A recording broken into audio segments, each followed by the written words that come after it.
BBC Three Counties Radio.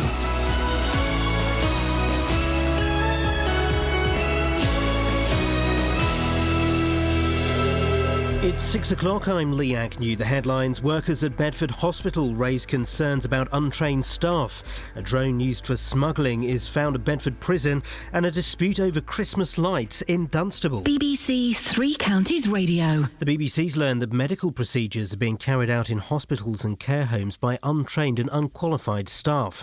NHS workers from 10 hospitals, including Bedford, have voiced their concerns. Catherine Boyle reports. NHS staff say healthcare assistants are being left to insert needles, dress wounds and take blood without being properly trained. The Royal College of Nursing says patients are being put in danger and blames a woeful lack of trained nurses. Bedford Hospital says assistants carry out an important role and they support them to carry out those roles and are very proud of the work they do. A remote-controlled drone carrying a package has been found by staff at Bedford Prison. It's believed it was being used to smuggle things into the jail. Shopkeeper Farita Radogan says people saw a drone near the prison. There was two of them, and I think one of them was controlling the monitor and the other one was controlling the drone itself. And they put it on the ground, took off. It went quite high, quite rapidly.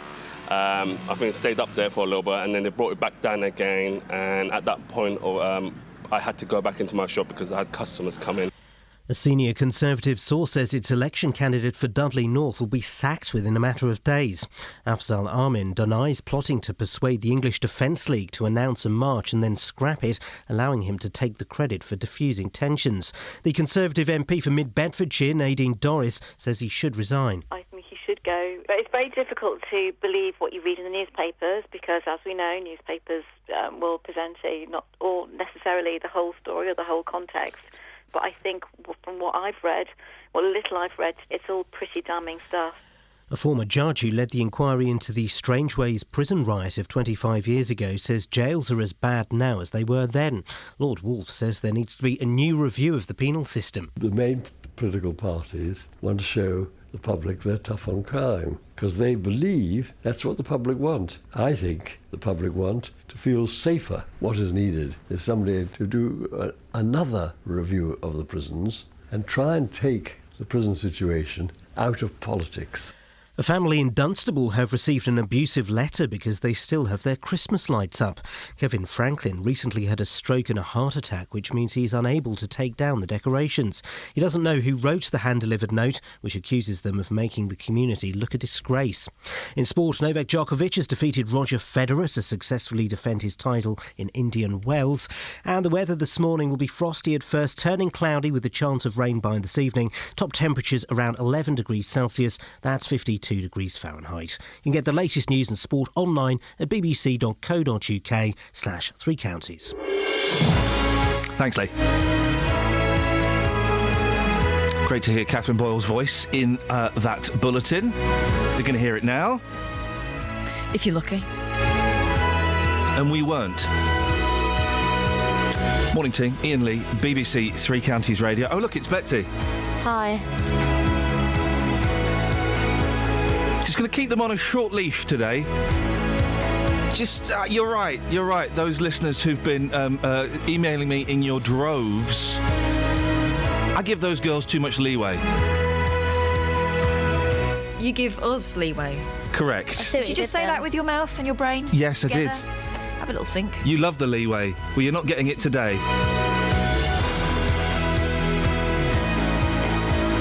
Short leash, choke chain, that also delivers a non-lethal electric shock. Sounds like my weekend. Hang on a minute, are we dogs in this scenario? Metaphorically and literally. Wow. Kelly did a funny. Always. Would you like to do it again? What bit? What one? I'm just... Okay. Short leash, choke chain that delivers a non-lethal electric shock. Sounds like my weekend. Ladies and gentlemen, their microphones are off.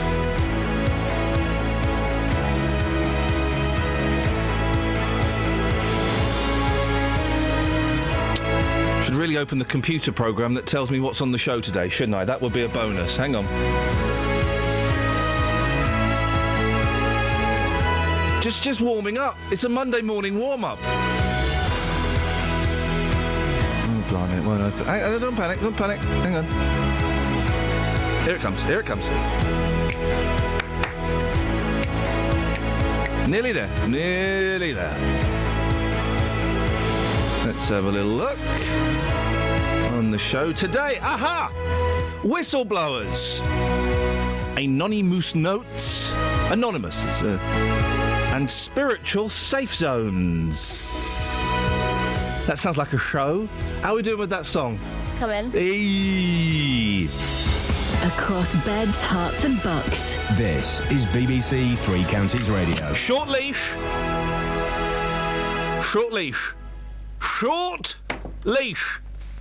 Are you calling Choke in? chain. Short leash. What? Non-lethal electric shock. Boyle, short leash. Stay. I don't respect your leash. Stay. No, Stay. I'm not staying. Stay. I'm not staying. Play dead. No.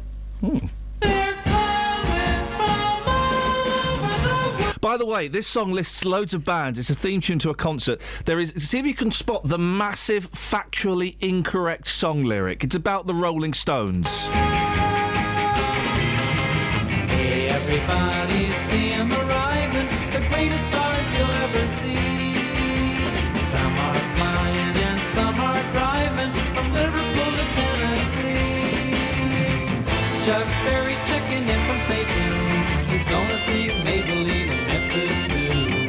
The representative from New York City is Leslie Gore. Now she sure looks pretty.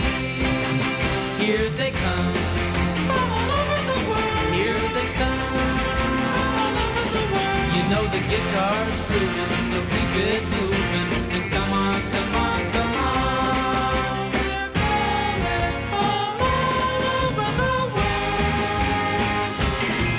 Can't you just hear everybody singing the biggest sound you've ever heard? A clapping and a stomping while the guitar's screaming. You better go spread the word. Don't forget the Motor City sounds of the day. The Baby Lovin' Supremes and Marvin Gaye. The King of the Blues, soulful James Brown. The Beach Boys singing now. I get around, you'll get around. I get around. Here they come from all over the world. Here they come from all over the world. You know the guitar's moving, so keep it on moving. And come on, come on, come on. They're coming from all over the world.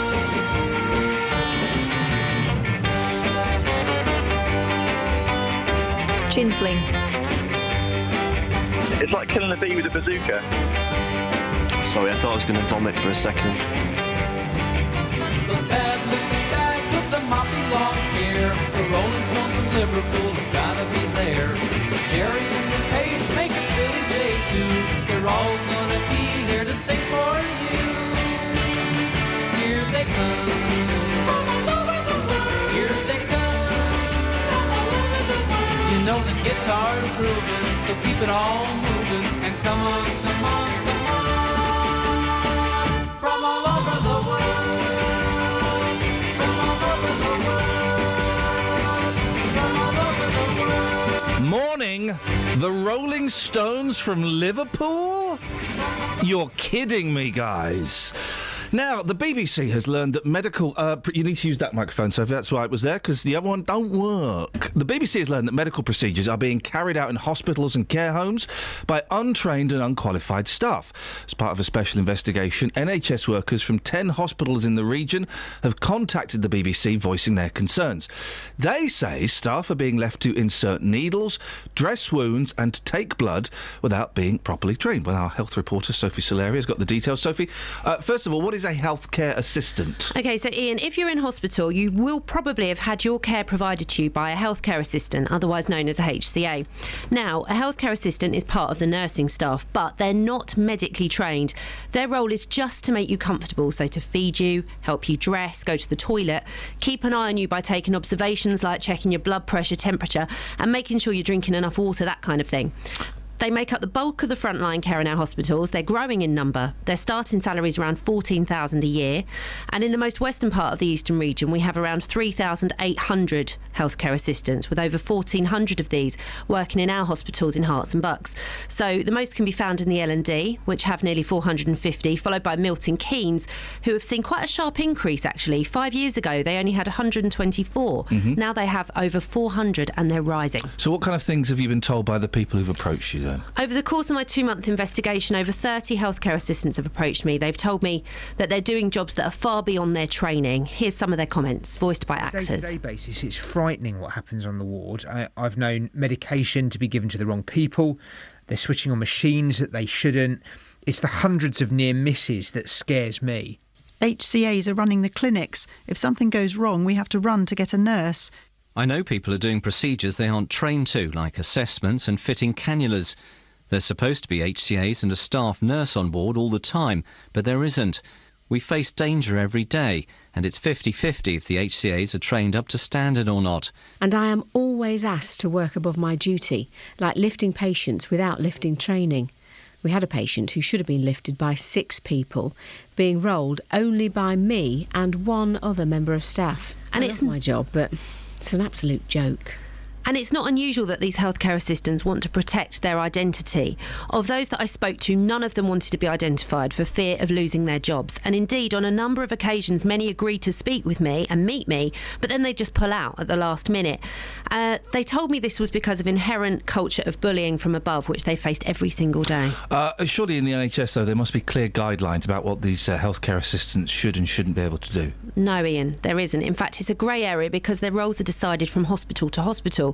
So aside from making patients comfortable, anything like taking blood, fitting cannulas or using needles need specialist training. But that's decided by each of their workplaces. And in some cases, they're doing jobs that are far beyond that should only really be carried out by a nurse or even a doctor, like assessing or giving medication. And many times it's without supervision. The health unions, what are they saying about this? They're saying that the evidence that we found, Eunice in particular has said the evidence we found is just the tip of the iceberg. They say that pressures on the health system means that things like this will happen more and more often in the future. Karen Webb is the Eastern Regional Director at the Royal College of Nursing, and she blames the problem on a vast shortage of trained nurses. At the moment we have a piecemeal situation where in some areas there are enough nurses who are able to support healthcare assistants. In other areas there is a woeful lack of qualified nurses. That's placing healthcare assistants in a dangerous situation. It's also putting patients in danger. Now both Unison and the RCN are calling for healthcare assistants to be regulated and properly registered. What does the government say about this? So they've given us a statement today. They say healthcare assistants should get proper training and be valued for the vital work that they do. The care certificate, which comes into April, will mean providing clear evidence to employers and patients that the HCAs have been trained to a specific set of standards, and it's never acceptable for unqualified staff to be asked to undertake any tasks for which they're not trained or supervised. But the overall message from government is clear. The NHS need many more healthcare assistants to keep up with patient demands. This is a point which the Health Secretary Jeremy Hunt made to me when I put my findings to him recently. Well, no one should do anything without the right training, but I think it's also true to say that a number of healthcare assistants are now getting the training they need to do more complex tasks, and they have a very, very important role inside the NHS, as do nurses, as do doctors, and I think the big picture is we need more of them. Meanwhile, I'd like to hear from you. If you've been a patient in your local hospital recently, or indeed have you worked in one, and you'd like to tell me your experience, please get in touch with your local radio station or head to the Look East Facebook page. Thank you. Sophie, excellent stuff. Thank you very much. Across beds, hearts and bucks. This is Iain Lee. BBC Three Counties Radio. And come. I'm just letting you have a little bit of free play. You've got 55 seconds of free play. So, come. Is he talking to you? I'm not really sure. He seems to be looking this way. But he's got those eyes that you're not really sure if he is looking or not. I think he's looking at you. Smiling. Very creepily. Don't really know. It smells funny today, doesn't he? It always. Hair's a bit weird as well. I'm going to cut the free play short. Sit. Who are you talking to? Short leash, Catherine. Short leash. Short leash. Short jerk on the choke chain, and I'm not being rude about you. I'm actually giving you a short jerk on the choke chain. Do you know that I could take him off air for I know, a minute? the only Non-lethal electric shock. Yeah. Non-lethal electric shock. Although I'm hovering over lethal. Go on then. Do it. I might. Go on. Do it. I think this is working, don't you? No. Huh? Mama Kath? So are you talking to me? Do you want me to give you a bone? I'll take it. Travel news for beds, cards and bugs. BBC Three Counties Radio.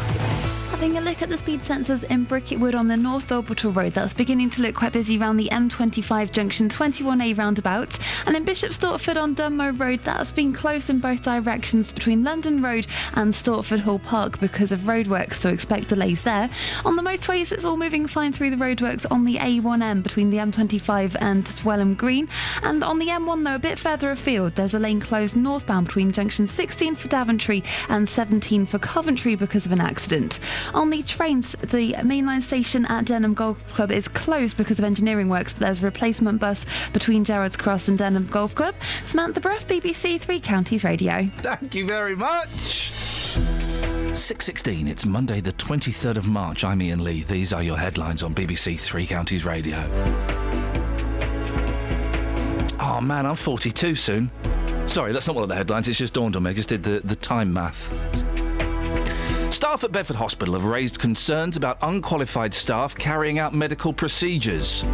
A remote-controlled drone carrying a package has been found by staff at Bedford Prison. And a man from Dunstable who's been too ill to take down his Christmas lights has received an abusive letter from a neighbour. 08459, and I'll give the rest of the number out shortly. BBC Three Counties Radio.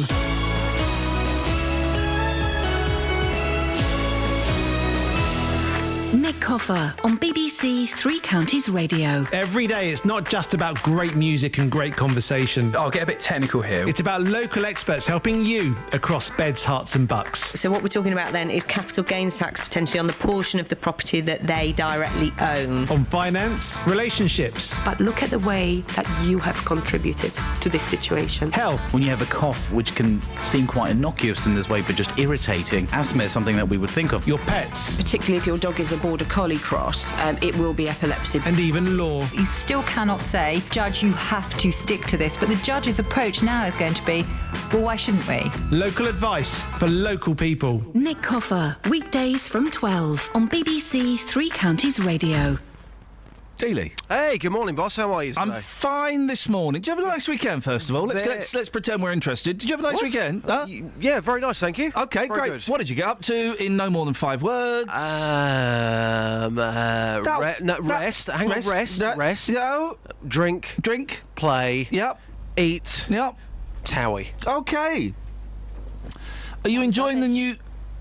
Sounds rubbish. Are you enjoying the new management technique I've got on with the girls? What's the new technique? Short leash. Yep. Yeah, it's good. It's great. It's really good. Choke chain. Yeah, carry on. Anything else you got? Not really working. Electric shock, non-lethal, but getting stronger. Yeah, I like that. Oh, that's fun. I'm coming in there in good. 10 minutes. You are dead meat. Choke chain. No. Yank.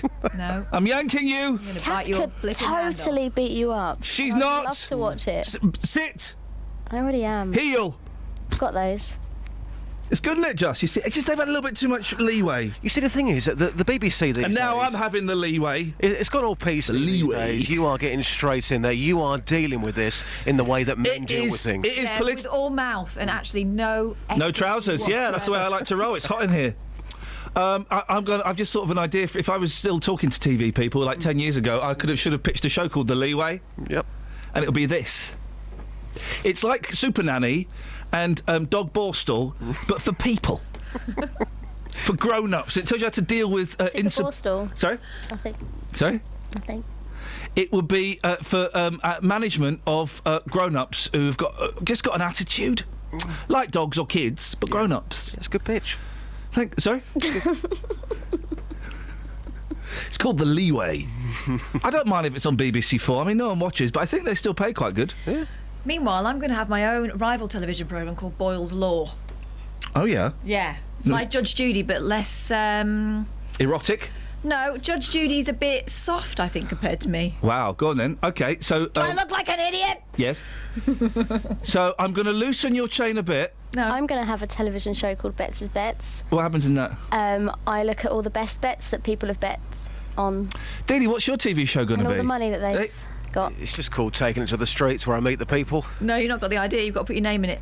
My name in it, J-Dog Streets. It doesn't work. Your actual name? It's got to sound like something else. It's got to have your surname in it. Deal or no dealy? Where it's you and a load of impersonators. Dealer's Wheel. Dealey's Wheels. You go around looking at wheels from history. Yeah. The history of the wheel. The real dealy. The real Dealy, yeah. Dealy Feely. Yeah. Bit naughty for the dads. The late night version, Dealy Feely. Yeah. That can go on ITV4, bit blue. Men and Motors, Granada Men and Motors is proud to present Feely Dealy, where you just touch up women in bikinis on the street or on the beach. The street is not part of this programme. No? No. But the streets are fun. Dealy's Wheelies, where you get bikes from the 70s and 80s and you pop wheelies on them. No, Choppers, grifters, BMXs. Yeah, jumping on your trick nuts. I like Dealy's Feelies, but he goes up to someone and touches them with a body part and they have to guess what he's touching them with. Dealy's Tea Leaves, in which he predicts the future of minor celebrities by reading their tea leaves. That is great. Thing is... Dealy's Peelies, in which he peels back things. Primarily bananas. Oranges. I can't think of any other things you might peel back. Dealy's Kneelies. He just walks around on his knees all day. We'll speak to you after this, Just. OK. You sound miffed, Just. What's your beef? No beef. I just like to have my own ideas, you know? Well, unfortunately, you don't have a televisual mind, mate. I've worked in TV. All right, mate. I get the picture. Yeah? Yeah. Thank you. Spend the night together, yeah? What? Don't you worry about what's on your mind, oh man. I'm in no hurry, I can take my time, oh man. I'm going red and my tongue's getting tired. Tongue's getting tired. I'm on my head, my mouth's getting dry. Better cha-cha-cha, oh man. Let's spend the night together. Now I need you more than ever. Let's spend the night together now.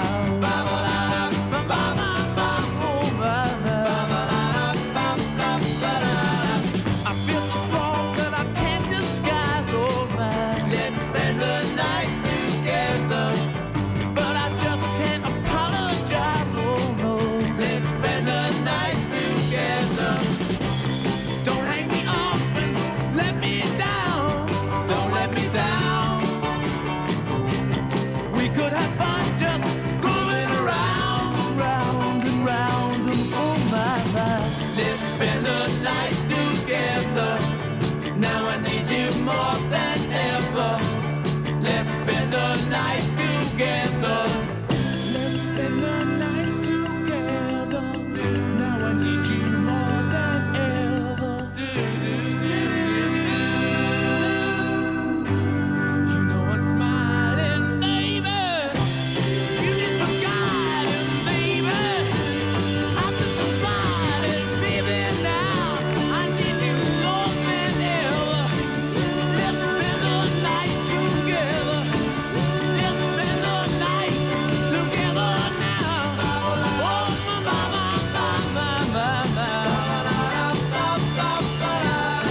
this doesn't happen to me every day, oh man. Let's spend the night together. Now, a family in Dunstable have received a letter calling them the word we're officially allowed to use now, so boy oh boy, the BBC is milking it, pikeys, because they still have their Christmas lights up. Well, Kevin Franklin recently had a stroke and a heart attack, which means he's unable to take down the decorations. He doesn't know who wrote the hand-delivered note, which accused them of making the community look a disgrace.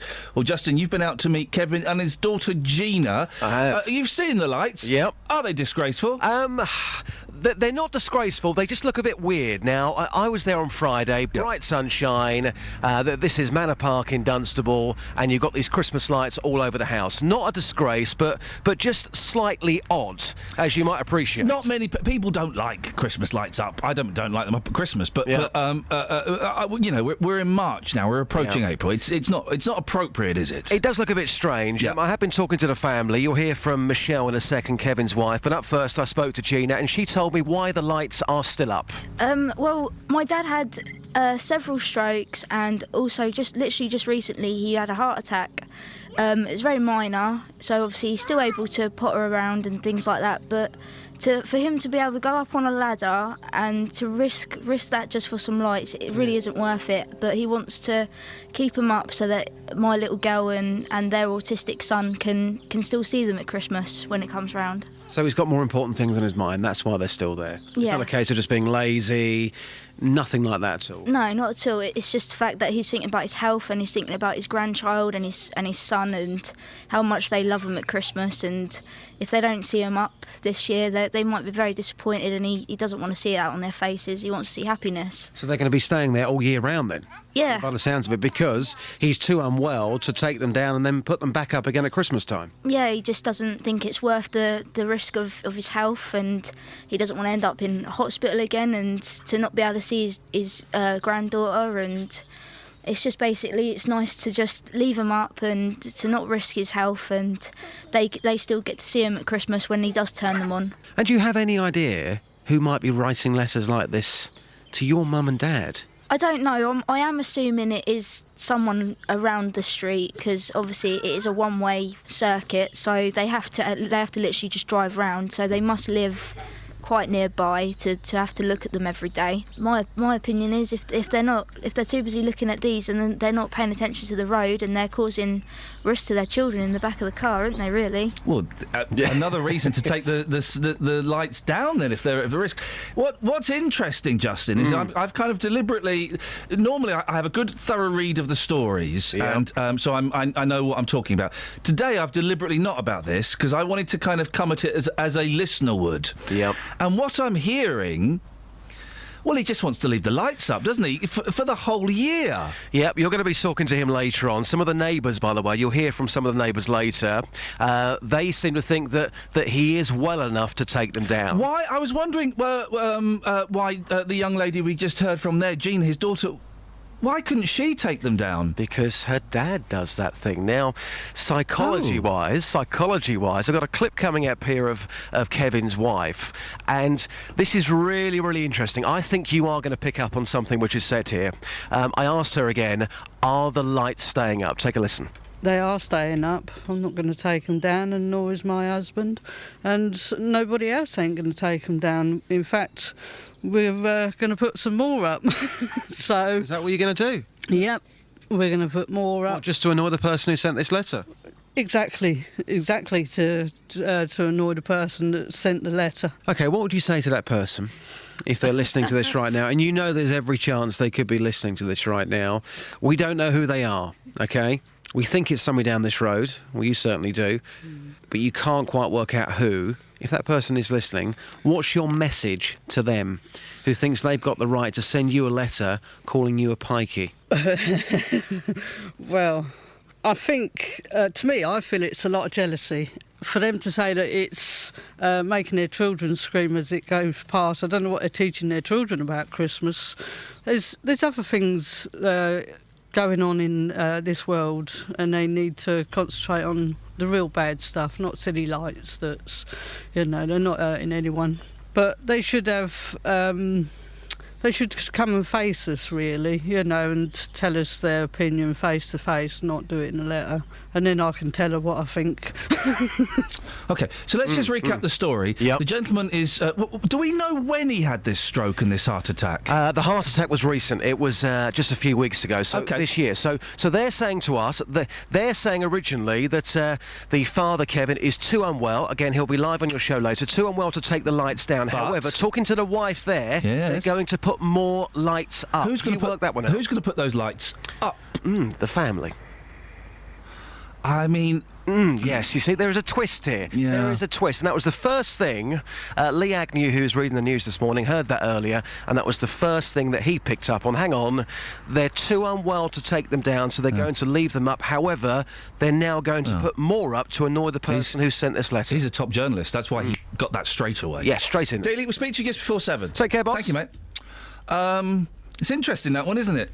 It's interesting. I knew this one would be interesting. That's why I didn't read the notes on it last night. I saw the headline and thought, right, Good for you, not reading your research. No, I'm going to come to... No, I do. I'm going to come to this as a listener would. I want to hear it as it unfolds, and I'm glad because it's fascinating. He had the heart attack recently, in the last few weeks. So let's be generous and say at the end of February, right? Well, that means they still had 2 months to take those lights down. There was never any intention to take those lights down. Now he's leaving it up for the kiddies. And now he's going to put more lights up. We'll speak to Kevin. I'd love to get your thoughts on this. 08459 455 555. Travel news for beds, cards and bugs. BBC Three Counties Radio. It's busy on the A1 Barnet bypass, southbound between Boreham Wood and the Stirling Corner. And having a look on the speed sensors, it's already looking like there are queues on the A406 North Circular Road between the East End Road and the A1 Great North Way at Henley's Corner. On the motorways, the A1M's moving fine through the roadworks between junction 1 for the M25 and 2 for Welham Green. And looking at the rest of the M25, there's no reports of any delays showing up there at the moment or any slow parts on the speed sensors. On the train departure boards, everything at the moment looks like it's running to time. Samantha Bruff, BBC Three Counties Radio. Across beds, hearts and bugs. This is BBC Three Counties Radio.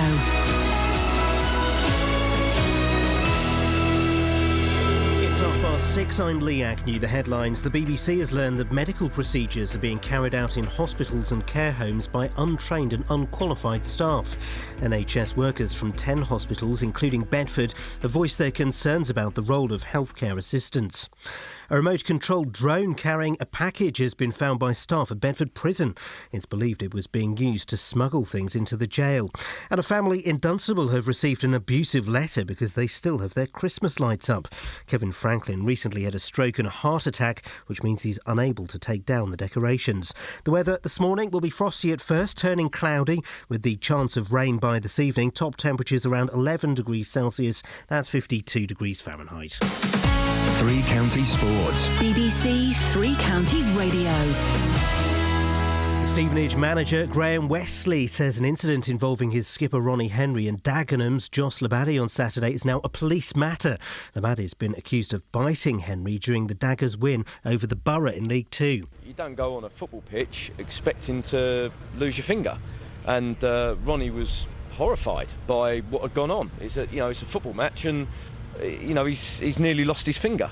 That's, I think, what led to the scene at the end when there was clearly some nastiness going on. Watford lost top spot in the Championship as they were beaten 1-0 by Ipswich. Hornets fans will be waiting for news on defender Joel Ekstrand, who was stretchered off with a leg injury in the first half.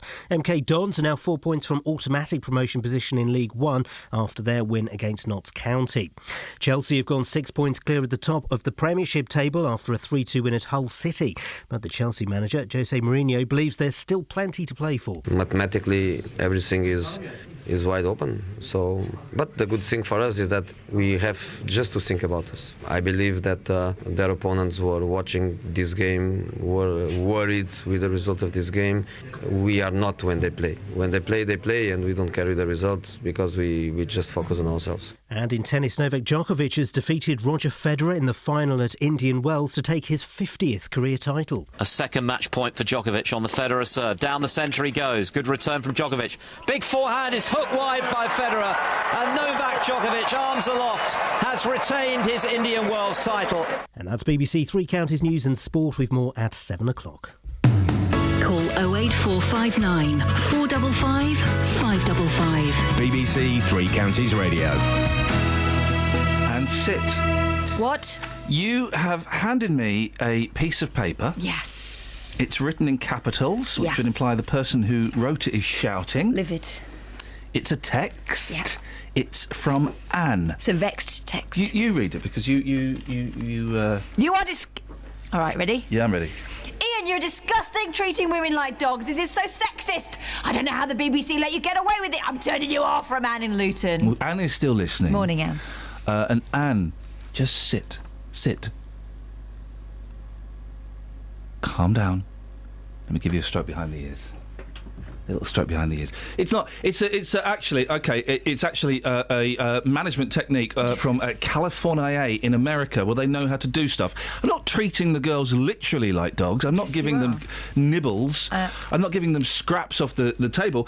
I'm just instilling the respect and discipline that is lacking, and I'm just making sure that they see me as the alpha, and they are the beta. And speak. No, not that one. Let's try this one. And speak. See, she's getting it. Were you being rude then? She's getting it, Catherine. I don't know why you're so resistant. You need to go and sniff her bottom. Again. He's right about that, though, Kath. Don't do it now, but you need to give Kelly's bottom a good sniffing. If the boss is listening, whenever you want, back to news whenever you want. You ain't nothing but a hound dog, you're crying all the time. You ain't nothing but a hound dog, crying all the time. Well, you ain't never caught a rabbit and you ain't no friend of mine. Well, they said you was high class. Well, that was just a lie.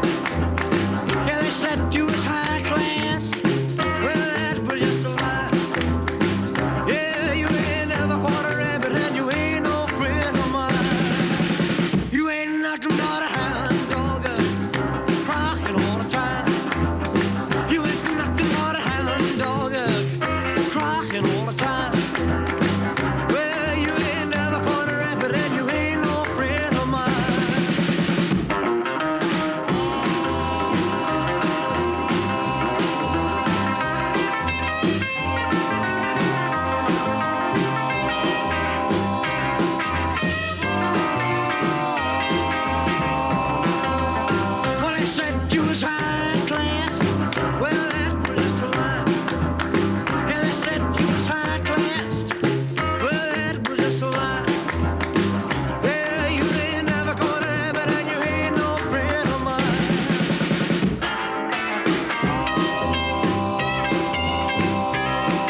I'm just, you know how you can sometimes prompt people to say things without telling them what to say. I've just sent a picture to a friend of mine, and I'm sure he will text back immediately with the exact phrase I'm thinking in my head. He's got kind of catchphrases, hasn't he? He's got catchphrases, that lad. Now, the papers. There's lots of little bits and pieces. Nothing kind of major. Yeah. Pocket money. Your girls, what are they, 6 and 3, nearly 4? 6 and 3, 6 and 3. They don't get pocket money. Well, no, I tantalised them with the idea, but unfortunately they didn't have the wherewithal to obtain it. Really? Yeah, I said if they made their beds every morning and behaved, then on a Friday they would get some pocket money. How much were you thinking of giving them, Northern Man? About $2.50. Yeah. Well, listen, they didn't even manage a week and they forgot about it, so I've saved my money. The average weekly pocket money for kids, the average is £14. What for? £14. Now listen, you can't buy a Mars bar for 50p, and a comics are like £4.50 or something. Crazy. They've got comics. Why do you put toys on and free gifts on? A, the gifts aren't free, we're paying for them every single week. But you know the one that doesn't and has got something to read in it? The Beano still. Wow, you've gone all serious then. Yeah, no, that's the only one we buy. All the others, they've all got free gifts. No. A free gift you got like once every 3 months or something. Coming next week, a paper snapper. Yeah, they'd be rubbish like that. There'd be a paper snapper or a Highland toffee bar. Yeah. Or, popping candy. But now, every week, you get utter rubbish. The average weekly pocket money for kids is £14. Half of them don't save any money. Well, they're kids. I just spent it all on pencils. Research among thousands of youngsters from 8 to 18 found that 1 in 8 blew it. Well, children in the North East spent the most and saved the least. The youngsters found kids in London received the most pocket money at more than £17 a week. The smaller weekly amount was just under 11 quid in the East Midlands. 11 quid! What's with the odd numbers, by the way? Surely you slip them a tenner or a fiver, don't you? No, you don't slip them. You don't know. You slip them £2.50. £2.50, I think, is adequate. What are they going to do then? Are they going to go and buy a car or something? 11 quid, I think, is outrageous. All right, my boys are flipping it 5 and 3. They don't get pocket money. Sometimes, if they do a job and they've got their eye on something, we might give them a few pennies to put in their piggy bank, like a quid or something. But they don't get pocket money. It's a lazy phone-in, but do you know what? I'm not averse to lazy phone-ins every now and then. How much pocket money do your kids get? Because £11 seems like a lot to me. 08459 455 555.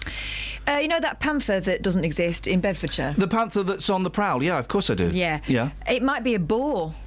Well, some people might think so, but I'm finding it thoroughly interesting. Let's just hear Kelly's sycophantic laugh. Thank you.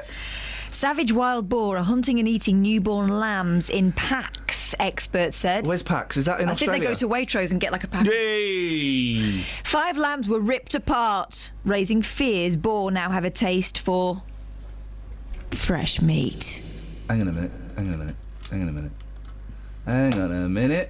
minute. Do that again. What, the whole thing? Yep. 5 lambs were ripped apart, raising fears boars now have a taste for fresh meat. Vet Claire Harvey watched 6 of the swine devour a lamb in the Forest of Dean. Why did she not step in? They're wild boar. The area is home to 800 boar, which usually feed on vegetation and carrion. She said, "It was brutal. There are serious implications for animal health." Yes, having your head ripped off will be a serious implication. Boar became extinct in England 300 years ago, but have been reintroduced. I hope you're happy. They should reintroduce, to make life, because life is mundane and boring. Mm-hmm. Okay, we all get our thrills and our kicks from, I don't know, Legal Highs and Grand Theft Auto these days. They should reintroduce more wild animals into the country. When are they going to reintroduce the lynx? Or the lynx, the mink, I think, is in the countryside. It escaped. We've already got minks. We're going to get lynx. Let's get a sphinx. And see it get up to hijinks. Now... That stinks. We could also... Let's see if Kelly's got one. Kelly? Quickly, before we blinks. Thank you. Now, let's see if she's got one now. What were you saying? OK. Wait for her to think.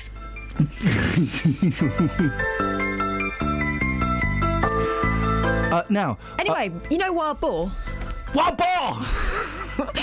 Wild boar! My mate Helen reckoned one crashed through her patio doors and went on a rampage through the house, bled everywhere and then left. Hey, well, do you know, of course, a wild boar burst into the luxury mansion of Simon Le Bon. And do you know what he said to Yasmin? Wild boar! Anyway, you were saying about lynx and minks and that. We should just release more wild animals into the wild. Tigers? Tigers, lions, giraffes. Imagine some giraffes having laughs. I love a giraffe. It'd be great one. Imagine there's a giraffe in the woods. But there were so many giraffes, we just didn't care. Oh, there's a giraffe, yeah, so what? And they became tame, like foxes and a deer, and they would the bins. They would go through the bit. Oi! There's a bloody giraffe in the... Oi! I ran right up to it, clapping, and it just stayed there looking at me. That would be awesome, wouldn't it? They've gone feral. No. When giraffes attack, they do attack as well. Have you seen? Yeah, but you can see their neck bending down, so you've got time to run away. But you've got to run a distance because they can reach. It's like a swing ball. Speaking of swing balls, they're killer mosquitoes. Yeah. Killer mosquitoes, guys, are coming to this country. When are they coming? Let me find the page and I'll tell you. Oh, 2030. Oh, in that case, it's fine. Mosquitoes could it's only Malarian mosquitoes, not actual, they're going to eat your face off or anything. Mosquitoes could start spreading malaria across Britain in as little as 15 years' time. The thing is, I'm the one in my family that the mosquitoes go for. Me and my eldest. So now that he's come along, he takes some of the sting out of it for me. But they don't like the other two. They don't like me at all. I mean, it's good. I'm glad they don't like me. 08459 455 555. Hey. Time for one more story. Go. Something else they could re-release. Yep. 8,000 years after it roamed the ice, the woolly mammoth may walk again. No, this is messed up. This is science gone wrong. Scientists at Harvard University, Well, make sure you get that right, otherwise you're going to have to pay out £700. Harvard University claim to have reproduced 14 of the animal's genes in the DNA of an elephant. The first step in the process they hope will eventually lead to the birth of a live mammoth. No. The procedure is the latest development in an international race between geneticists, bet they're tired, in the US, South Korea and Japan to bring the woolly mammoth back to life. No.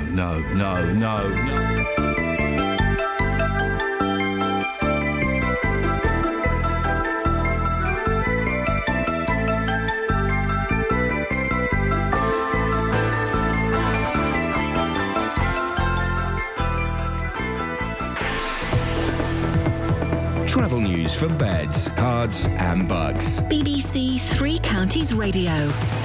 On the M25 anti-clockwise, there are queues building up between junction 21A for St Albans and 19 for Watford. And in Boreham Wood, the A1 Barnet bypass is looking slow southbound between the Holiday Inn turnoff and the Stirling corner. In High Wycombe on the A40 Oxford Road, looking at speed sensors, it's moving fine at the moment, but the roadworks there in both directions at Oxford Street could cause delays later on this morning. And in Luton on the A505 Dunstable Road, there's water mains work going on at Shaftesbury Road, just off Dunstable Road, so there's some temporary traffic lights which also could cause some delays. On the train departure boards, there are no major delays at the moment. Samantha Bruff, BBC Three Counties Radio. Yes! 6:46, Monday, the 23rd of March. I'm Iain Lee. These are your headlines on BBC Three Counties Radio. Staff at Bedford Hospital have raised concerns about unqualified assistants carrying out medical procedures. A remote-controlled drone carrying a package has been found by officers at Bedford Prison. And a man from Dunstable who's been too ill to take down his Christmas lights has received an abusive letter from his neighbour. We're going to speak to him later on, and it's not quite as simple as that line would portray. He's going to put up more Christmas lights. You want to contribute? I was just going to say there's an element of defiance has crept in, and it turns out he was going to keep them up anyway for the kids. We'll speak to him in a bit. Let's get the weather. Here's Sarah. Beds, Herts and Bucks weather. BBC Three Counties Radio. Yes, thanks very much indeed. Actually, not too bad a day in prospect, I think, for the day today. We certainly have some sunshine around through the middle part of the day or this morning. But actually what happens is we've got a pretty chilly, frosty start this morning. And although we will see some sunshine at first, we've got some cloud to move towards us later. That cloud is actually courtesy of a weak weather front. So it will introduce some light and patchy rain as we go through this evening. But in the meantime, some sunshine and a top temperature at the best of it, 10 Celsius, 50 in Fahrenheit. Light and patchy rain through this evening, as I say. Clear by tomorrow morning. Behind it, though, the air is a bit colder. So tomorrow, a high of 7 Celsius, typically, and a bit more cloud around. The chance of a shower in the afternoon, but mostly we're dry.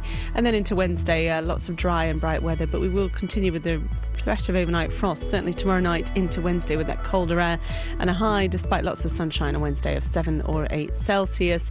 And then we've got some slightly milder air with us on Thursday and Friday, but the payoff is that will be wet and windy on Thursday.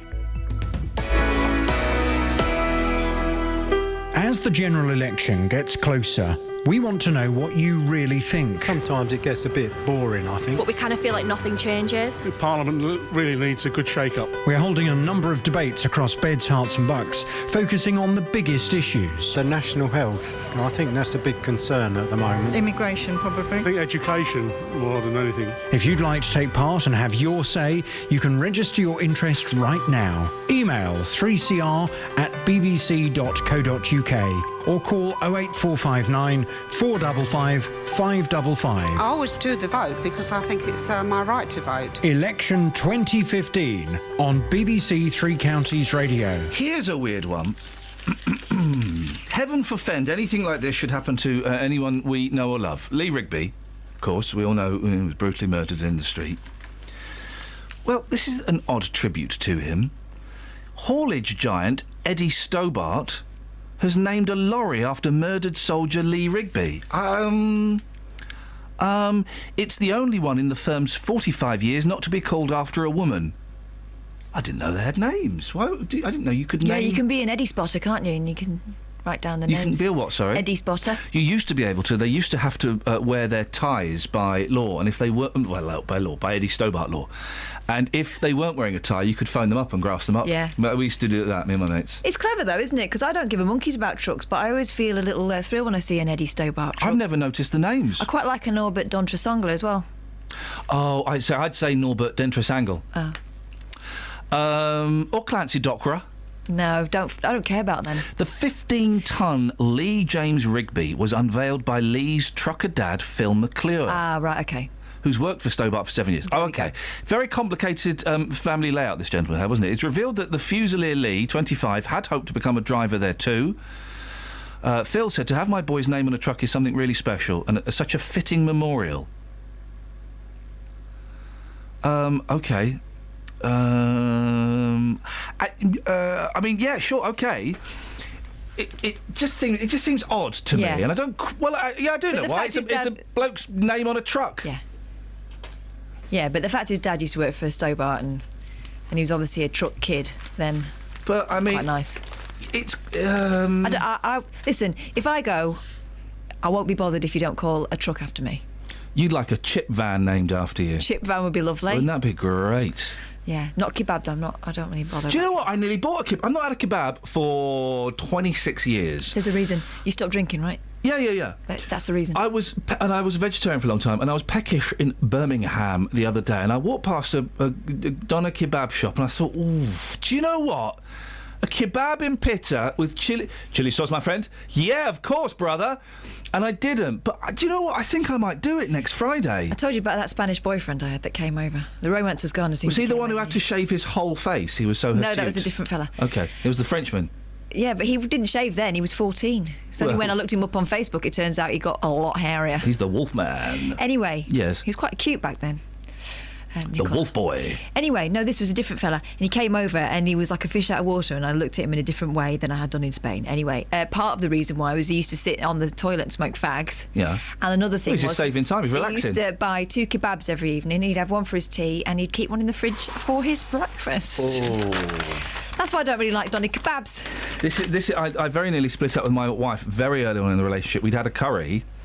And the next morning I went to have the leftovers for breakfast, and I couldn't find it. Where have you put the curry? I chucked it. No. What? Chucked it. And then she would do that with Domino's. Not pizza. No, pizza you keep. Yeah, exactly. Yeah, she did it with all of it. Did it with all of it. Why would she do that? Makes me want to puke. The NHS has spent nearly £350,000. What on? Life-saving emergency treatments? I hope so. No, removing tattoos after people change their minds about their body art. Can we get Dealey in a second, please, Kelsbells? More than 2,000 people have been given free laser treatment courtesy of the taxpayer in the past 4 years, described by MPs as a sheer waste of scarce NHS funds. Aye. Tattoo removal is not routinely provided by the NHS, but guidance states it can be carried out to protect a person's health, or if the doctor believes it's causing them significant distress of serious mental health problems. Excuse me? Yes. What, so, I can see how if you've got like a spider web tattooed on your face, or Jeremy Clarkson's face tattooed on your face, that can cause you mental distress. But you were obviously mentally distressed in the first place to get Clarkson's face tattooed on your face. Yep. Or I think what we're talking about here is people having their boyfriend's name tattooed. Oh, jog on, love. Or maybe that guy who got Dumbledore on his back and then realised Dumbledore was gay. Aye. I mean, I think we're talking about that kind of vibe. Just Saturday afternoon, there I was, OK? I went to get myself a nice quarter chicken. OK, right? beautiful. Now, I've pulled up outside the shop. Next door, there is a tattoo parlour there. Yeah. No curtains at the window. There was this girl pretty much naked, laying down, having a tattoo on her back. I don't think tattoo parlours do have curtains, do they? That's a really weird thing to say. Just see straight through. Mind you, there's a window. Privacy? Yeah, but it's a shop window. There was a lady laying down, pretty much naked, having a tattoo on her back, and she was absolutely absolutely loving it. And I thought, why? Why? Yeah. Why are you doing this to yourself? Well, the fact that the NHS is paying to have tattoos removed, I mean... No, it's ridiculous. That's It's your crazy, choice. isn't it? It's your choice. Nobody's forced you. You've got to live with it. You've got to deal with it. What do they do to get rid of the tattoo? Do they just like tattoo over it, but in skin colour? Yeah, but you can still see it. You can. I've seen somebody who's had this done, and if It you looks look like closely, it's been rubbed out with a dirty rubber. Yeah, if you get a stamp on you, somebody may give you a stamp. Let's just say you go to some sort of bar or something, you go out for a cigarette, that they put a stamp on your hand. The next day, even after a shower, you can still see it. It's a bit like that. We've got two possibles. We've got tattoo. You could do both if you wanted. Tattoos and pocket money. Turns out the average pocket money is £14. Come on! £4 a week? That's insane! Kids these days, they're rich. Outrageous. Which do you fancy, Just? Well, what do you fancy? I'll tell you what, let's go with what you fancy. Dunstable Fury to come later, but what do you fancy out of those two? Kath, your choice. Tats. There we go. Yeah, okay. Speak to you in a bit. Take care. Ta-ta. Cheers.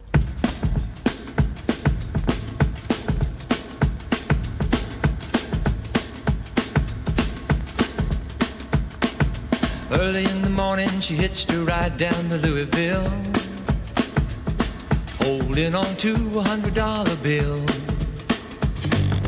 Dressed herself like a Cajun queen in New Orleans, baby. Yeah, she looked good like a lady. Do it to me, James.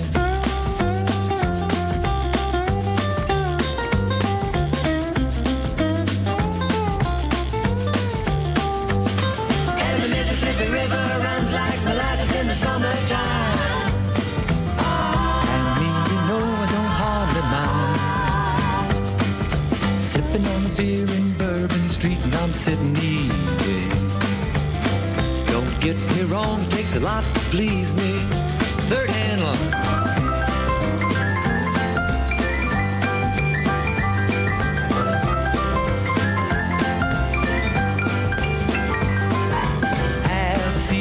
Load off your feet. She said, yeah. So I said, I like your dress.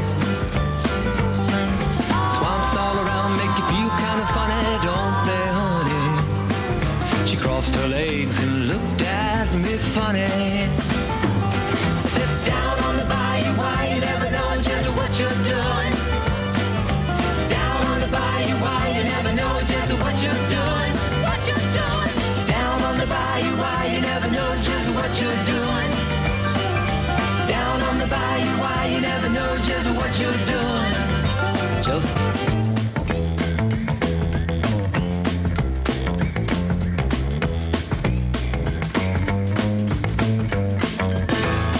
early in the morning, she hitched a ride down from Louisville,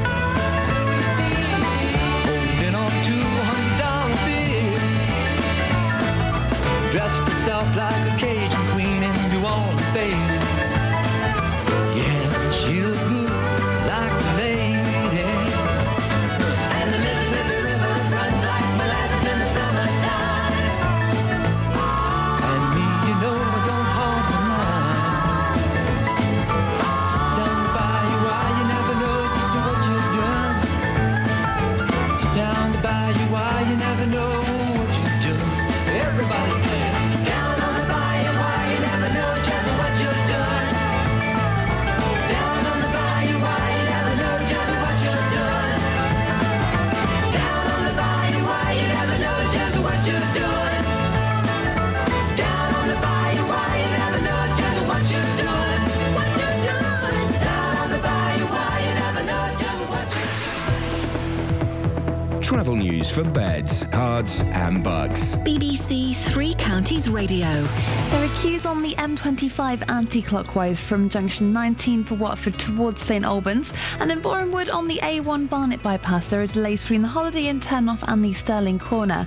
In Bishop Stortford, Dunmow Road is closed in both directions between London Road and Stortford Hall Park. That's for water mains works, so expect delays there this morning. And in High Wycombe, looking at the speed sensors, and there are no delays at the moment around there, but there are roadworks on the A40 at the junction for Oxford Street in both directions, so that could also cause some delays later on this morning.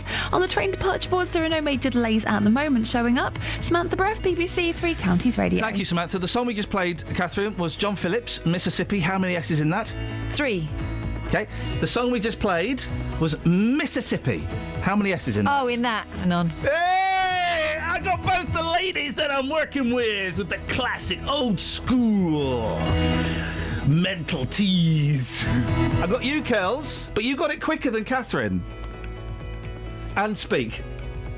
Thank you very much indeed. You see, she's getting it, Catherine. I'm glad someone is. So how much money do you pay your your kids in pocket money? 14 quid a week is the average. And a significant number of people are getting their tattoos removed on the NHS. Are you sure? Local and vocal across beds, hearts and bucks. This is BBC Three Counties Radio.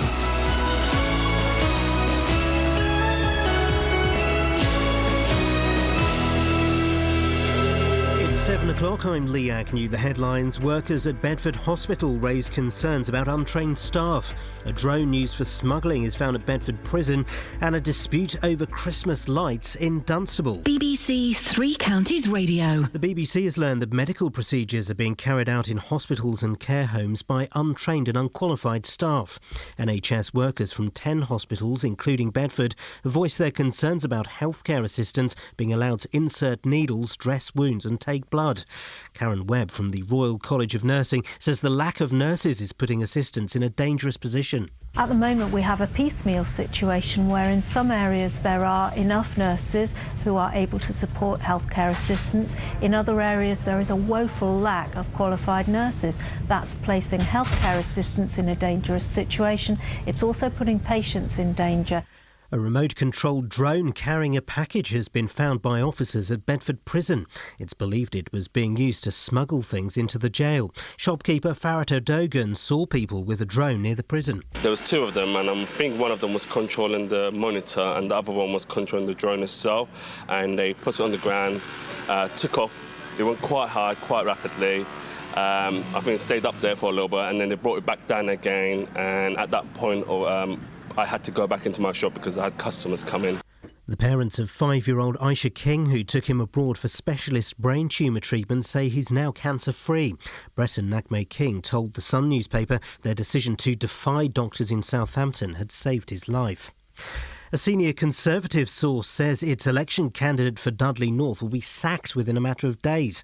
Afzal Amin denies plotting to persuade the English Defence League to announce a march and then scrap it, allowing him to take the credit for diffusing tensions. The Conservative MP for Mid-Bedfordshire, Nadine Dorris, says he should resign. I think he should go. But it's very difficult to believe what you read in the newspapers because, as we know, newspapers will present not all necessarily the whole story or the whole context. But I think from what I've read, what little I've read, it's all pretty damning stuff. A family in Dunstable has received an abusive letter because they still have their Christmas lights up. Kevin Franklin recently had a stroke and heart attack, which means he's unable to take down the decorations.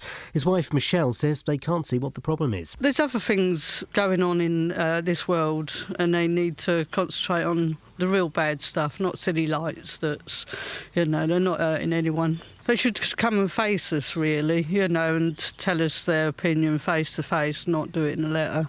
And then I can tell her what I think. In sport, Novak Djokovic has defeated Roger Federer to successfully defend his title in Indian Wells. And the weather this morning will be frosty at first, turning cloudy with the chance of rain by this evening. Top temperatures around 11 degrees Celsius, that's 52 degrees Fahrenheit. You can get the latest news and sport online at bbc.co.uk/Three Counties. Hi, I'm Ian Marshall. Thank you, Lee. Morning, Ian Lee, BBC Three Counties Radio. Tick your diaries now. That should do it. We've reminded them, you see. Hospital staff doing stuff they're not meant. Christmas lights up at the end of March.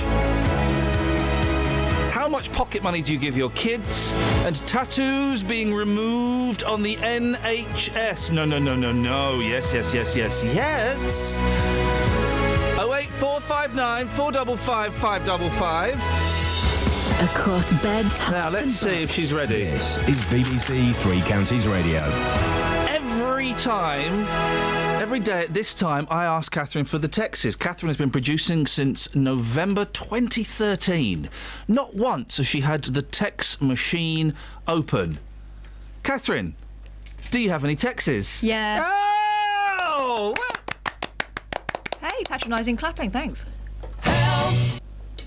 Sue in Milton Keynes. A few years ago on the M1... Morning, Sue. I was following a truck with the words "Die Bart" on the back. Oh. It was only when I got close I realised it was an Eddie Stobart truck with a replacement door without the lettering on the left. Thanks. Maff in Hanslope. If there is just one house in Dunstable, they want to think themselves lucky. Hanslope still has them hanging along the high street, says Maff in Hanslope. He should know. Morning, says Kate in Milton Keynes. Morning, Kate. Tattoos are a personal thing. I got mine done one on my 40th birthday. Oh, dear. And I love it. If you can afford the tattoo, then you can afford to get it off. Anything else? That'll do. Thanks very much indeed. 08459 455 555 is the telephone number should you wish to give us a call. Now, the BBC has learnt that medical procedures are being carried out in hospitals and care homes by untrained and unqualified staff. As part of a special investigation, NHS workers from 10 hospitals in the region, including Bedford, have contacted the BBC voicing their concerns. They say that staff are being left to insert needles, dress wounds and take blood without being properly trained. Well, this nurse, who wishes to remain anonymous, works at Bedford Hospital. I have seen some very poor practice. Healthcare assistants being given responsibilities that are way beyond them. They are doing procedures to a very poor standard and a blind eye is being turned by managers all the time. I know they are unsafe because I am a trained nurse. There are dangerous things going on in the wards and they are not being reported upwards. They are doing dressing changes, but they shouldn't be because this means they have to assess if the injuries are healing or deteriorating. This is above their training and job description as it's classed as an assessment. Only trained professionals should be assessing. They are also stopping drip pumps and medication is being given. Again, you need to know what you are doing when you do this, and it's not an HCA's duty. That was, of course, the voice of an actress reading the words, as everybody that the BBC has spoken to wishes to remain anonymous. Tracy Lambert is East of England rep for Unison. Morning, Tracy. Good morning. Do you hear many cases like the one we've just heard? Oh, absolutely. I'm not surprised at all by the outcomes of the BBC report. We have significant numbers of healthcare assistants in Unison membership, and they come to us with issues such as the one described by the nurse on your report. How many of these stories are you hearing? They're quite frequent, and I think the issue that Unison has, and we've raised this directly with the government and with the trusts themselves, is that it's increased over the last 4 to 5 years as we have seen the numbers of registered general nurses reducing across the region. Our healthcare assistant members have had to pick up the slack from the lack of registered nurses working on the wards. And what kind of things are these unqualified people doing that they shouldn't be doing? Well, anything that any tasks that they haven't been properly trained and supervised for. Healthcare assistants, your listeners will probably be surprised to know, deliver about 60% of the care to patients in wards and departments. But they should be supervised by registered general nurses. So anything that they are doing which is deemed beyond their remit is wrong, shouldn't be happening, and trusts need to acknowledge that by increasing the numbers of registered general nurses on the wards and departments, but also ensuring that healthcare assistants are properly trained. Why is it happening? Is it money? Well, it is money, and we've lost significant numbers of registered nurses. We know that we are about, across the east of England, about 2,000 whole-time equivalent RGNs short. The trusts are looking to recruit more people. The trade unions and professional organisations are working with the Trust and Health Education England to improve the training of healthcare assistants, but also to recruit more nurses, to get more nurses back onto the wards and the departments. What are you calling on the government to do? Well, we have worked with the government to ensure that there is now this care standard certificate that all new healthcare assistants from the 1st of April will have to complete, so that they will have a baseline of competencies. We are working with Health Education England to improve the training under a new project called Talent for Care. But more importantly, we need to recruit more registered general nurses to ensure that healthcare assistants are properly supervised at work. Tracy, I appreciate your time this morning. Thank you very much indeed. That's Tracy Lambert, who is East of England rep for Unison. 08459 455 555. If you want to give us a call. Pocket. I'm still staggered. The average pocket money in this country is £14. When I was a kid, I seem to remember getting £1.25. I only got 12 quid when I started doing an actual job. What paid my first paycheck? Else. My first paycheck. My first pay packet with actual cash in was B-Jams. I worked 3 hours on a Friday, 5 till 8, and I worked, I guess, 8 hours on a Saturday, and my first pay packet was £13.20. Yeah, it was quite a lot of money then. £13. And why is there some... Hang on a minute, I'm supposed to be getting this per hour. Why have I got this? Tax. Oh, man! Oh, man! Come on, I'm 15 years old. You can't tax a child. Oh, yes, they can. Oh, man, tax! But I think from my parents, I used to get about £4, not even £5. I can see why Cheryl Cole is so angry about the prospect of having to pay a mansion tax if the Labour Party... You heard that Cheryl Cole's kicked off because she's got 17 million quid and she already pays effing loads of tax to partly quote her. And I felt the same as a 15-year-old working for B-Jams. I felt like she does now as a multi-millionaire. Have you seen what else Cheryl Cole's been talking about? Not having to get your kit off to sell records. Cheryl Cole, some of those what band was she in? Girls Aloud pop videos were pretty steamy stuff, weren't they? Pretty steamy stuff. Oh, well, yeah, because she's full of talent. She'll be going to the NHS to get her bum cleaned up. Won't she? We're talking about tattoos. They're going to need a bigger laser. Tattoos. Not that she's got a big bum, but it's a big tattoo. It's a tattoo. It's an ample tattoo that covers her tiny posterior. She's basically got a rose bush on her behind. Hey, speaking of girls that get their kit off for fame... Please do, yes. That film was good on the weekend, wasn't it? With Rihanna in it as the... but that did jar with me a little when I realised it was Rihanna. It's you're talking of Home, the animation I took my boys to. Which, by the way, was really good. Really enjoyed it. All the way through, I was thinking, that girl's got a beautiful, husky voice. Maybe a little bit old for her, but OK, I can deal with it. She's got a lovely voice. Then you realise at the end, all along, the 14-year-old female protagonist was played by the scantily clad Rihanna. I preferred her mum, played by the J-Lo. scantily clad Jennifer Lopez. Yeah. It was a good film. We both cried at the same points. Yeah. The bit where she, with spoiler alert, guys, she hooks up with her mum, and the bit where the alien gets crushed. He's cute, though, isn't he? Yeah, but I was in floods of tears. Floods of tears. Such a good film, though. I mean, I've seen some stinkers recently. I thought it was. I didn't think it was. I thought it was good. Yeah. I didn't think it was brilliant. I liked it better than... I've seen Box Trolls. Box Trolls. I thought that was beautiful, but... it's not a kids' film. Dull. Yeah, not a kids' film. And I saw Into the Woods, which just went on and on and on. Speaking of dull films, they showed the trailer again for Cinderella. Oh, I want to see that. It looks rubbish. It looks brilliant. Where's the brilliant bit? Well, we've seen all the story in the film, in the trailer. Yeah, you kind of know what happens. But it That's not a spoiler. It doesn't look like a kids' film. It looks like a mum's film. It looks like film. It looks like a film for women who were once 13. Which they would be if they're now women. Yeah, exactly. So it just doesn't look... It looks very, very dull. Well, tell you what, you can take the kids to see the Minion movie. Yeah. I'll take them to see Cinderella. You're not taking my boys to see Cinderella. They'll be love bored. It. Nah. One will love it. That's true. Hey, in the 70s, says Phil. Hello, Phil. I used to get 50p a week pocket money. I used to save it to get something I really wanted, like the textbook we used at school, but with answers. Made maths a lot easier, says Phil. Practical Phil. Yeah. Have you ever cheated in your life? 08459 455 555. And one thing Ben from Buckingham would say, if you're thinking of getting a tattoo, think what design you want and then only get it done when you're sure. Too many get tattoos without thinking, then want them removed. But not via the NHS, they should use their own money.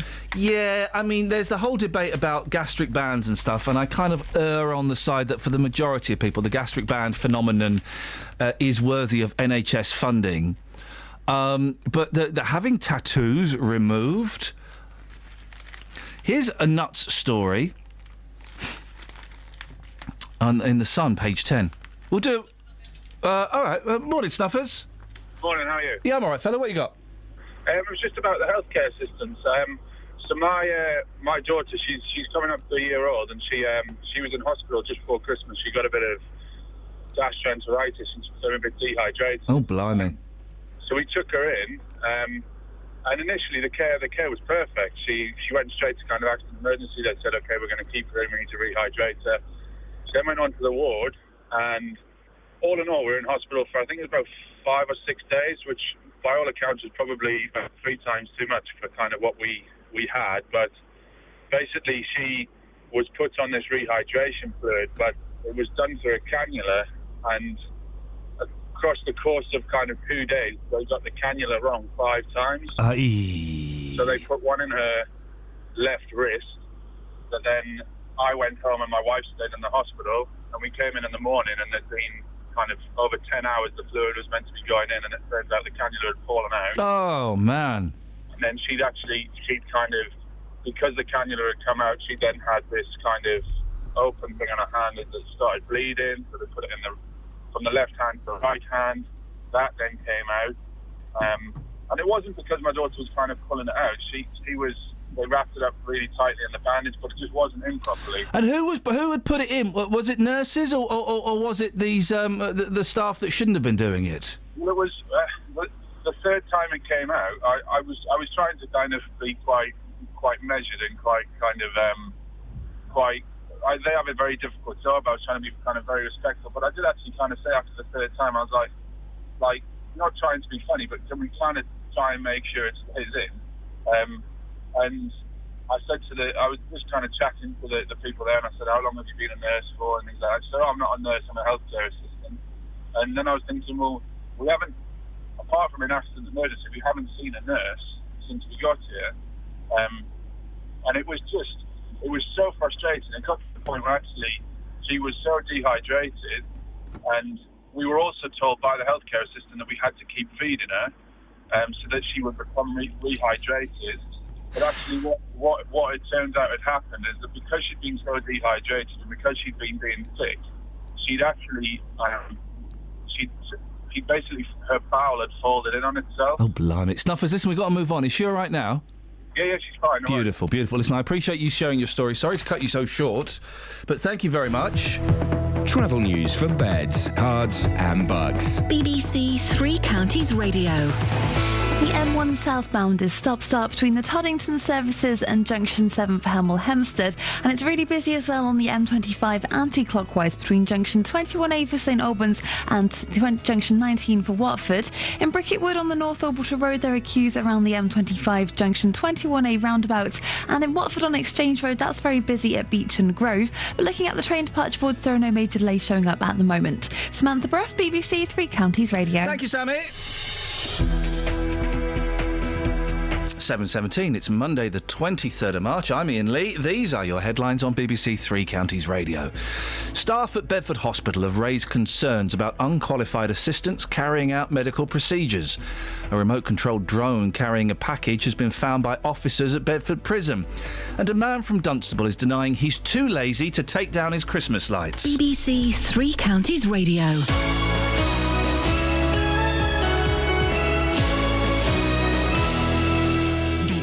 Introducing. We first met James Bay in a band from Hitchin in 2008. As a solo artist in 2012, he uploaded his music to bbc.co.uk/introducing. How we gonna move together? Since then, he's been playlisted on national radio and is now signed to an international record label. It was time to go and see what else was out there, explore the wider world with music. And his debut album is out now. I'm not always thinking about lyrics, though, in that respect. Sonically, it's about impact. Hear James Bay talk about the album, track by track. Online now at bbc.co.uk/Three Counties Radio. I'm trying to remember. We threw this out there, and I cannot for the life of me remember. This is why I need my whiteboard, which is there, and I just can't be bothered to get it. We were talking about have you ever cheated? And I don't remember where that came from, Catherine. Why were we talking about have you ever cheated? That was from Phil, who used his pocket money to buy maths books with Beautiful. answers in. Lisa says, yes, I cheat. When I play online Scrabble... Oh, this is outrageous. This makes me... What's outrageous? Let me read... You're riding my backside for not having the text up, and you've got them in there. No, I haven't got the text. This is on a tweet, mate. So I will still ride your backside, but that's just for my own pleasure. Yes, I've cheated at online Scrabble. I log onto Anagrammer. Boom, 130 points for a triple word score. Yeah, that is outrageous. Online Scrabble with someone who did that until I got wise. That's outrageous, Lisa. That is being played on good faith. Those Scrabble games, words with friends, etc. So you're out of order, Lisa. No, shame on you. Shame on you. Why? You did it on me. I did. I was winning. He let me win the first one, and then he opened up the old Anagrammer. So all of a sudden, I'm really thick. How did this happen? I tell you what was out of order is you then told my best friend Simon that I do the same to him. That's none of his business. He doesn't need to know that. He suspected that you were doing it. He didn't suspect nothing. Of course he did. You see, they've made a board version of Words with Friends. No. Yeah, they've made called Scrabble. Well, no, they've made it onto a board game, but it is a board game called Scrabble. That's nuts, isn't it? And Matthew says, in terms of pocket money, I pay the kids 20 pence each to jump up and down in the bin to crush the rubbish. Good shout. That is a good shout.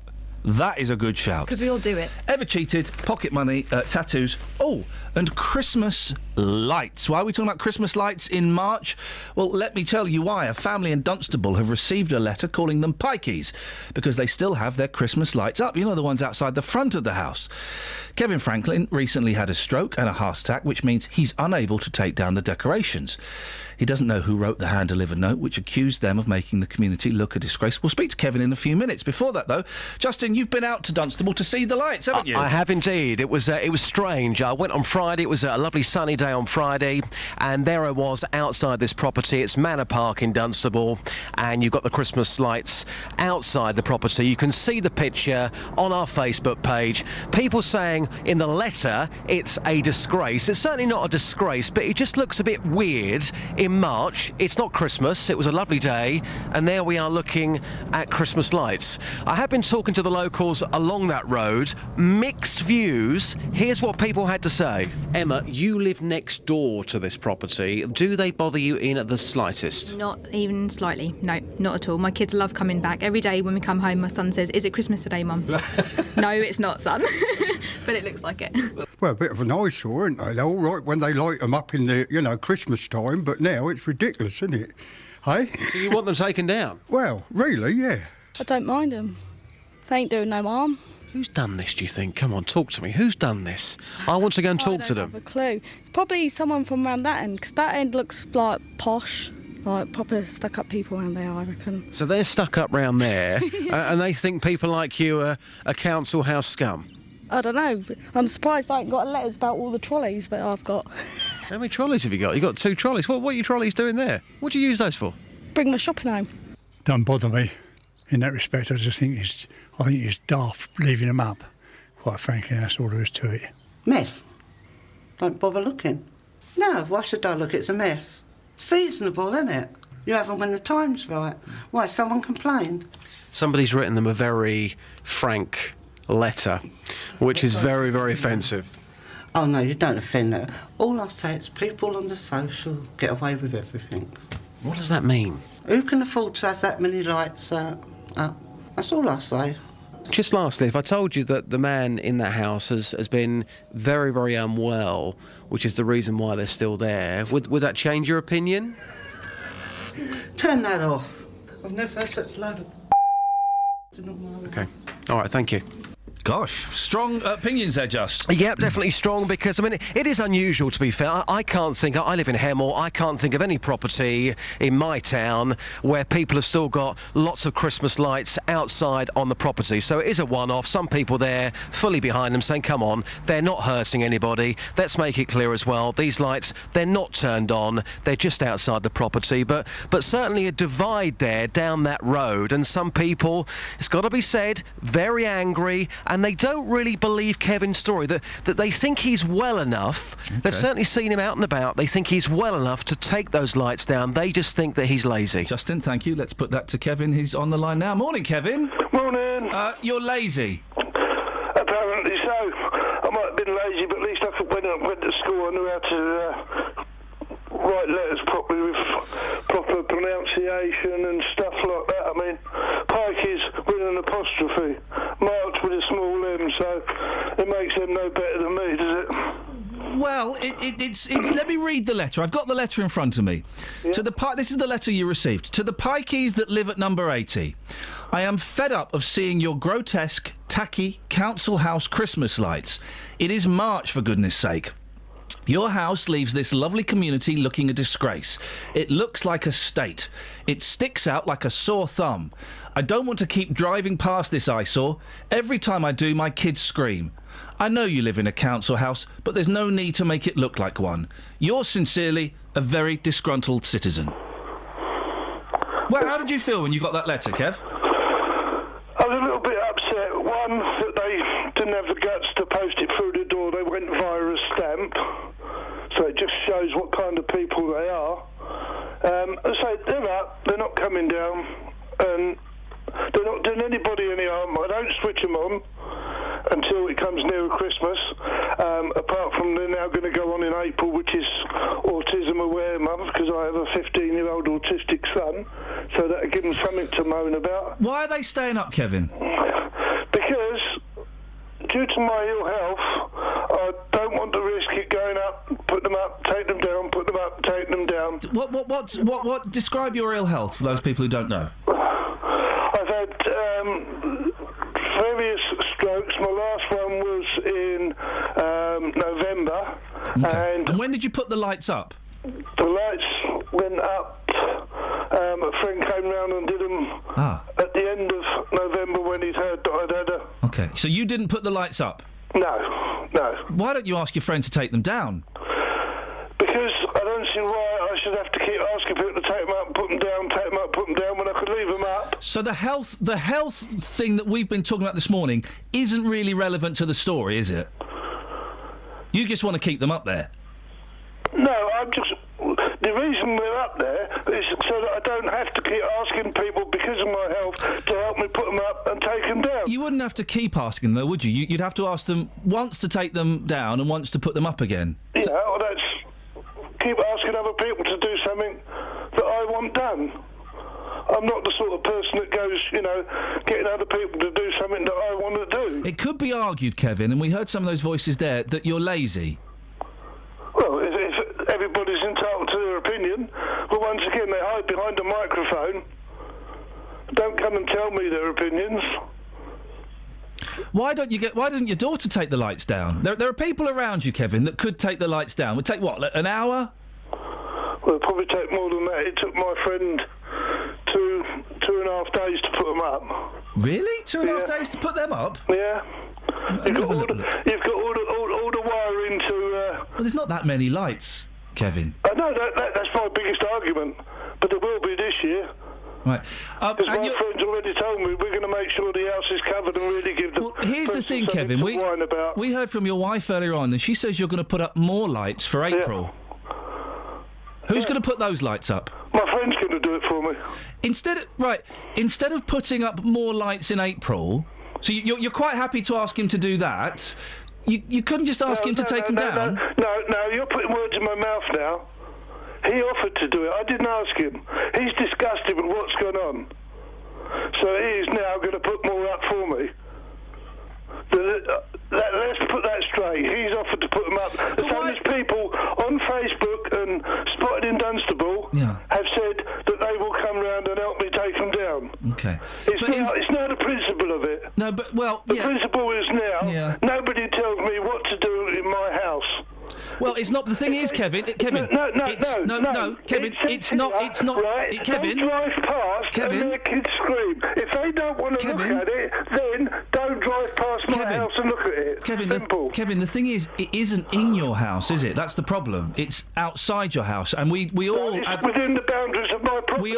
we all have a responsibility to our neighbours, don't we? To present our properties in the best way possible, don't we? Yeah, but it's in my house, my property. It's within my boundaries. But everyone who walks past it and lives near it has to see it. That's correct. Instead and the minority are complaining about it. Is this woman driving a car looking at my lights? Don't you think that's more of a dangerous issue? Well, it is very distracting. We should be talking about. Kevin. Kids screaming over Christmas. Kevin. What kind of mentality is the person? Kevin, calm down. You'll give yourself another stroke. No, that's what I think I'm heading for. Well, calm down then, because you don't want you to have a heart attack on the radio. For goodness sakes. The thing is, those lights are distracting, aren't they? No, because they're not on, so you don't notice them unless you're looking for them. Well, I that's suspect you would notice 1, 2, 3, 4, 5, 6, 7, 8, 9, 9 or 10 Father Christmases outside a house. You'd notice that whether they were on or not, wouldn't you, Kev? Not when you're driving, you shouldn't, no. When you're walking past, I believe you have an argument. Instead of winding up... When you're driving... Okay. Instead of winding up the neighbours... I'm not winding up my neighbours. Well, but Kevin... My two neighbours next to Kevin, me, my Kevin... the road are fine with it. Okay, Kevin... You mean other people in the street. Yeah, well, not neighbours, they're not neighbours. Neighbours live next door to you. Kevin, can I get a word in edgeways, please, mate? Is that all right? Yeah. Okay. Neighbours live in your street. That's when neighbours become good friends. We all know that. But instead of winding them up and being antagonistic, your mate, who's very kindly offered to put up more lights, why don't you just say to him, look, do us a favour, could you take them down for me? No, because it's a principle. I'm not bound down to what other people tell me what I can and can't do. Okay. Permission to speak freely, Kevin? Yeah. It looks bloody awful. Well, that's fine. That's your opinion. If that was on the house next door to me, I'd be furious. Well, you'd have to stay furious then, wouldn't you? All right, Kevin, nice to talk to you. OK. Thank you very much indeed. That's Kevin Franklin. 08459 455 555 is the telephone. Now, we'll discuss that after we get the travel with Sammy. Travel news for beds, cards and bugs. BBC Three Counties Radio. It's stop-start on the M1 southbound between the Toddington services and Junction 7 for Hemel Hempstead. And on the A5 southbound, that's looking very busy from Lynch Hill towards Old Watling Street. On the M40 northbound, that's looking very slow between the Denham roundabout and the M25. And actually on the M25, it's looking heavy now from Junction 17 for Maple Cross to 14 for Heathrow Terminal 4. In Watford on the Exchange Road, that's very busy around Beach and Grove. And in Bricketwood on North Orbital Road, that's looking slow around the roundabout at the junction for the M25, but looking at the train departure boards, there are no major delays showing up there at the moment. Samantha Bruff, BBC Three Counties Radio. I'd love your thoughts on, not yours, Sammy, you can move on to your next station. I'd love your thoughts, dear listener, on Kevin, who we just heard there. It's not about the illness, as we've been reporting. That's kind of irrelevant, and you know, bless him. He needs to let go of some of that anger, man, because that's not going to... No wonder he's having heart attacks and strokes. But it's not about the illness at all, is it? It's about proving a point, I think, Catherine. Yeah, he doesn't like being told what to do, and none of us do. But if that was my dad, I'd say, do you know what? This is not a battle worth fighting. I'd love your thoughts. And I know that Kevin's family are listening, so if any of them want to give us a call, 08459 455 555, or speak after the news. Across beds, hearts and bugs. This is BBC Three Counties Radio.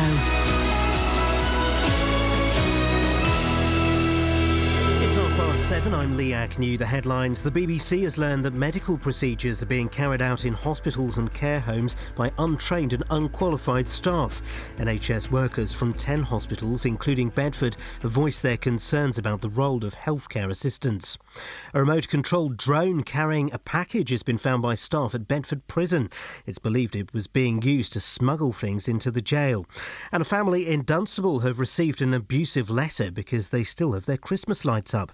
Kevin Kevin Franklin says he can't take them down because he recently had a heart attack. The weather this morning, frosty at first, turning cloudy with a chance of rain. Top temperatures around 11 degrees Celsius, 52 degrees Fahrenheit. Three Counties Sports. BBC Three Counties Radio. Stevenage manager Graham Wesley says an incident involving his skipper Ronnie Henry and Dagenham's Joss Labadie on Saturday is now a police matter.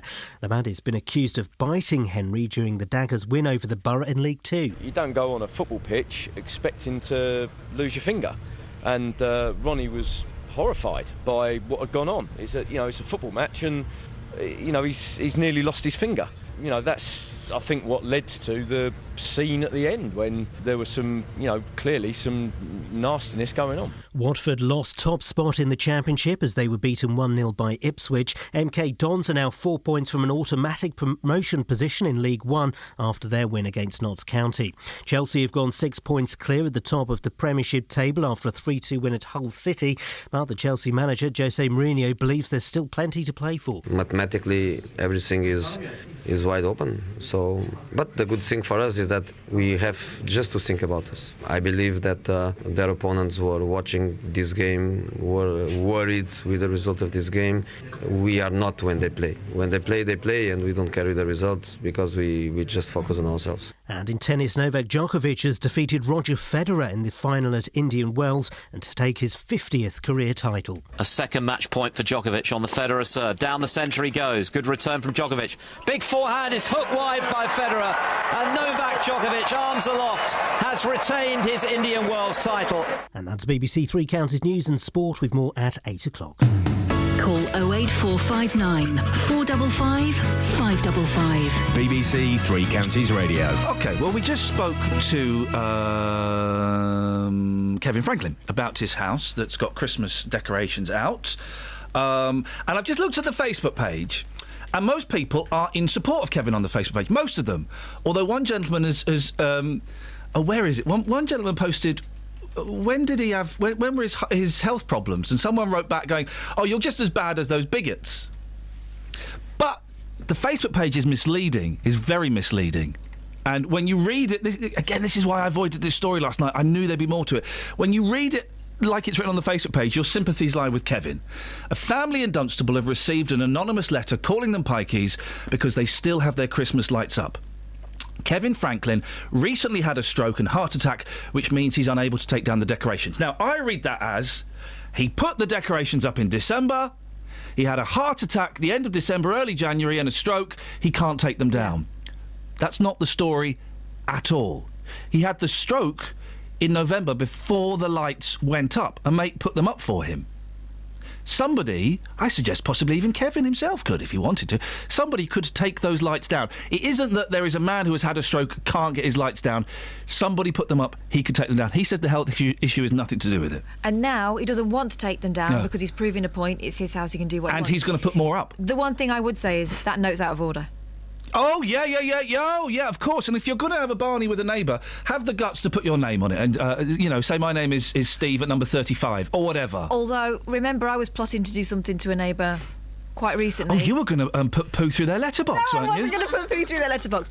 A neighbour of mine started putting a lot of white goods on her drive, and they were not budging. No. So I thought, bit of passive aggression, bit of comedy. Poo through the letterbox? No, not poo through the letterbox.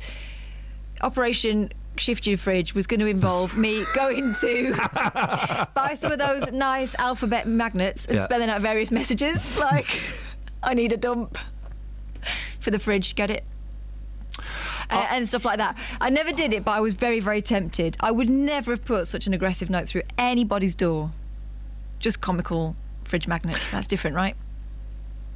Actually, I don't have a problem with the letter. I do. I have a problem with some of the language. I have a problem with the word pikey. I have a problem with the comment about the council house. I have a problem with the bad grammar. The grammar's not that bad, to be honest. They've used commas very, very well. They should have put their name and their number on it. Not the way to handle it, is it? But I just think it looks... The story is not the story we've posted on the Facebook page at all, and I think that changes it completely. Irene's in Milton Keynes. Good morning, Irene. Morning. What would you like to say? Well, There's 2 points. One, if you're in a council house anyway, the council have rules and regulations. Yep. A second one, has anybody thought that could be a fire hazard now? Oh. Because, you know, we're in summer or spring or summer. Yeah, something like that. We can have very hot, we hope, some hot days. Dream on, Irene, dream on. Yeah, okay. But it could, I think it just could be a fire hazard myself. Well, you know, I don't like these things at the best of time. I think they probably potentially could be a risk, but Irene, it just looks awful. Yeah, I don't think I would like. I don't like defacing places. And I do. Lived in council houses. I would never.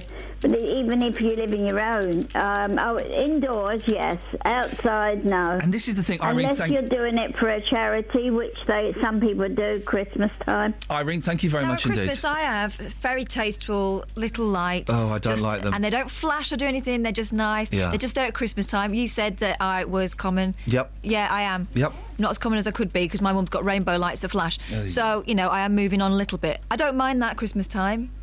But, you know, Santa's creeping up the side of your wall and that, I draw the line. Oh, okay. I just think you do have a responsibility to your neighbours, and neighbours aren't just the people that live next to you, opposite you, the whole street. Your neighbourhood. You have a responsibility to your neighbourhood to kind of make your property as presentable as possible. I don't mean you have really posh windows and stuff. Paint, just tidy, clean and tidy. What you do inside your home, beautiful. You do whatever you want, but outside, we all have a responsibility, don't we? Mm-hmm. Ev's in Luton. Morning, Everard. It's not Everard. It is to me, my darling. What have you got for us? Right, okay. So I'm listening to this and I'm thinking to myself, well, I actually don't think that... I think that anybody is allowed to do what they like with their house. You pay a lot of money for your house and it's your responsibility and it's not for anybody else to tell you what to do with it. Now, I understand there's a presentation issue where you would want the place to look as good as possible. However, nobody should be able to tell you what to do, and I think they're absolutely wrong by trying to force him to do what he doesn't want to do. He's not going along and telling anybody else that they should paint their door red or paint it green.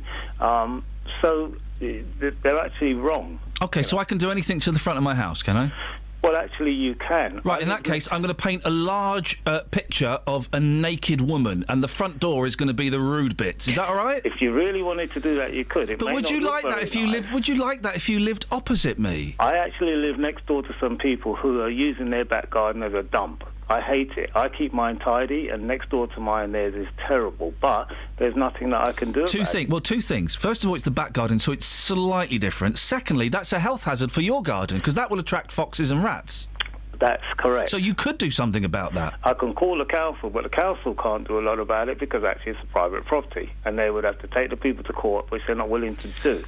So I've already been down that route. So you tried to do something. Well, what were you doing trying to tell someone how to live their life and what they should do with their house? No, well, see, now you're getting it, you're changing it. Am I getting it twisted? Yes, you are. Go on, untwist it for me. I did speak to them about it, yeah. And I said, look, if you guys can't do anything or you can't get the stuff to them, we can always call the council and get them to move it, right?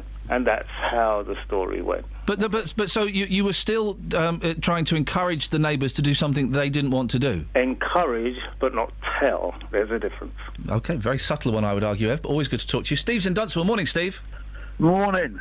What would you like to say, Steve? It's a sad morning when you're worried about someone's Christmas lights on their houses. Well, we could discuss IS or the councillor that's been accused of trying to start up an EDL march or any of those other bits and pieces. But this is a bit more interesting, I think. Yeah, it's a bit like I suppose. I'll give you that. But anyway, at the end of the day, can he not get his mate to take the lights down? I suppose everyone's moaning and he's putting his back up now, isn't he? I suppose. Did you hear the interview, Stephen?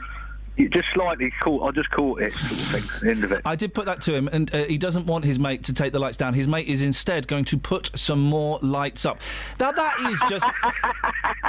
Sorry?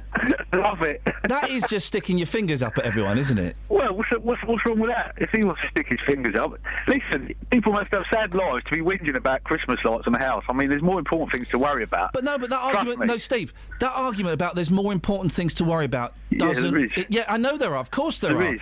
Well, Steve, I know there are, but that doesn't wash. That's irrelevant. Because if we only focus on the more important things, then the small things don't get done, and it's the small things that drive you mad on a day-to-day basis. Hey, listen, people having their heads chopped off in Syria is flipping awful, and that's massive and that's huge. But do you know what? That's not going to wind me up. That's not going to drive me nuts.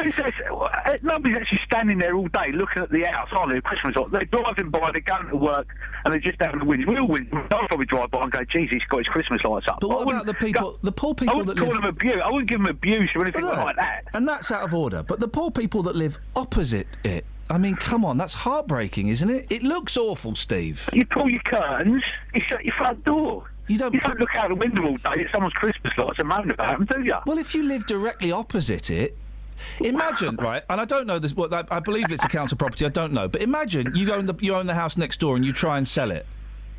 Well, you've lost $5,000 at least. It's not all about money. Well, it is. About money. No, it's not. It's not. Selling houses is, to be fair. Yeah, she's right. Selling houses is all about money. No wonder we've got homeless people. No one can afford a house. Well, they could probably afford the one next door. Anyway, all property's theft, isn't it, Steve? It's what? All property's theft under your glorious rule, if I remember rightly. Go on, Steve, go off. Go and badger someone. We'll speak to you later. Yeah, cheers. Yeah. We got any texts before we go to the traffic? Go on, let's have the top 4 texts, please. Okay, Tommy Milton Keynes, who can't get his thing off caps lock by the look of it, or he's really furious. Oh, Tom. Why don't you leave that man alone? What's the matter with you? All my son's next door neighbour left his lights up 1 year. No one said anything. Time M&K. Okay, thank you. Elle says if he lives in what is possibly still a council house, then it isn't his house. The council will have restrictions on what can and cannot be done to one. He's being petty. It's not Christmas. Remove them. And anonymous one say, something not very nice about Kevin. Not surprised he has friends with that attitude. Let's not get personal. Let's not get personal, guys. Come on. Travel news for beds, cards and bugs. BBC Three Counties Radio. It's busy on the M1 southbound past junction 12 for Flitwick, and it's also looking really slow on the approach on the A5 southbound from the Lynch Hill at Markyate towards the M1 junction 9 for Redbourne. On the M40 northbound, it's slow around the Denham roundabout towards the M25, and looking at the M25 itself, it's stop between junction 17 for Maple Cross and 14 for Heathrow Terminal 4, looking at the speed sensors. In Watford on Exchange Road, it's looking busy at Upton Road, and having a look at the train departure boards, the 7:56 train from Brighton to Bedford has been cancelled. Samantha Breff, BBC Three Counties Radio. Thank you very much. Here's the comment from Tarquin on Facebook. How recent was this medical episode? Sharon replies, your response is on the same level as the person that wrote this note. Or maybe it is you, bigot. And Tarquin replies, I'm sorry, I didn't realise you were from Luton. Play nice, guys. Play nice. No, actually, play nasty, because I like reading it. I'm just keeping out of it, all right?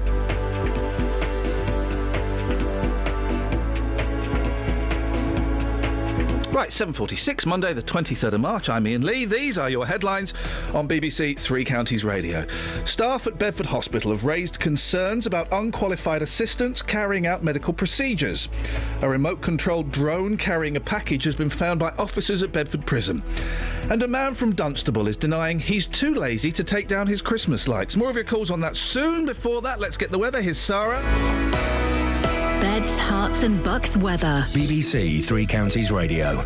Yes, thanks very much indeed. A chilly but sunny start this morning, and that's the story of much of this morning.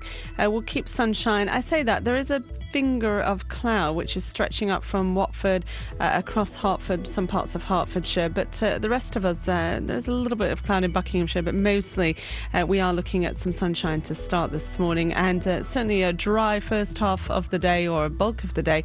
Temperatures still struggling somewhere between freezing and 2 degrees at the moment, but sunshine for most of us through much of the day today, as I say, and then later we've got a weather front to sink towards us from the north and west, and that's going to bring some cloud for the afternoon. afternoon and some rain later through this evening. But before that, top temperature of 9, possibly 10 Celsius. And then rain through the latter part of the evening into the first part of tomorrow morning, but clear by breakfast. And then we start with some cloud, but as we go through the day, we'll see some sunshine coming through. The risk of some showers later in the afternoon, top temperature of 6 or 7 Celsius, so chillier than today. And then we start with some frost and fog possibly on Wednesday morning, but Wednesday should be dry with some sunshine, a little bit cooler still at 7 or 8 Celsius. The next couple of days after today will be that bit cooler, and then we warm up again towards the end of the week, back into double figures. But the payoff is that it will be wet and fairly breezy as well on Thursday.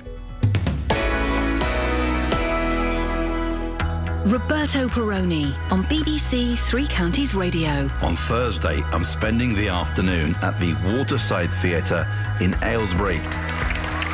It's all in aid of a new show that's being rolled out across the country aimed at helping injured military personnel. When you're injured, you become incredibly vulnerable, but you lose your voice.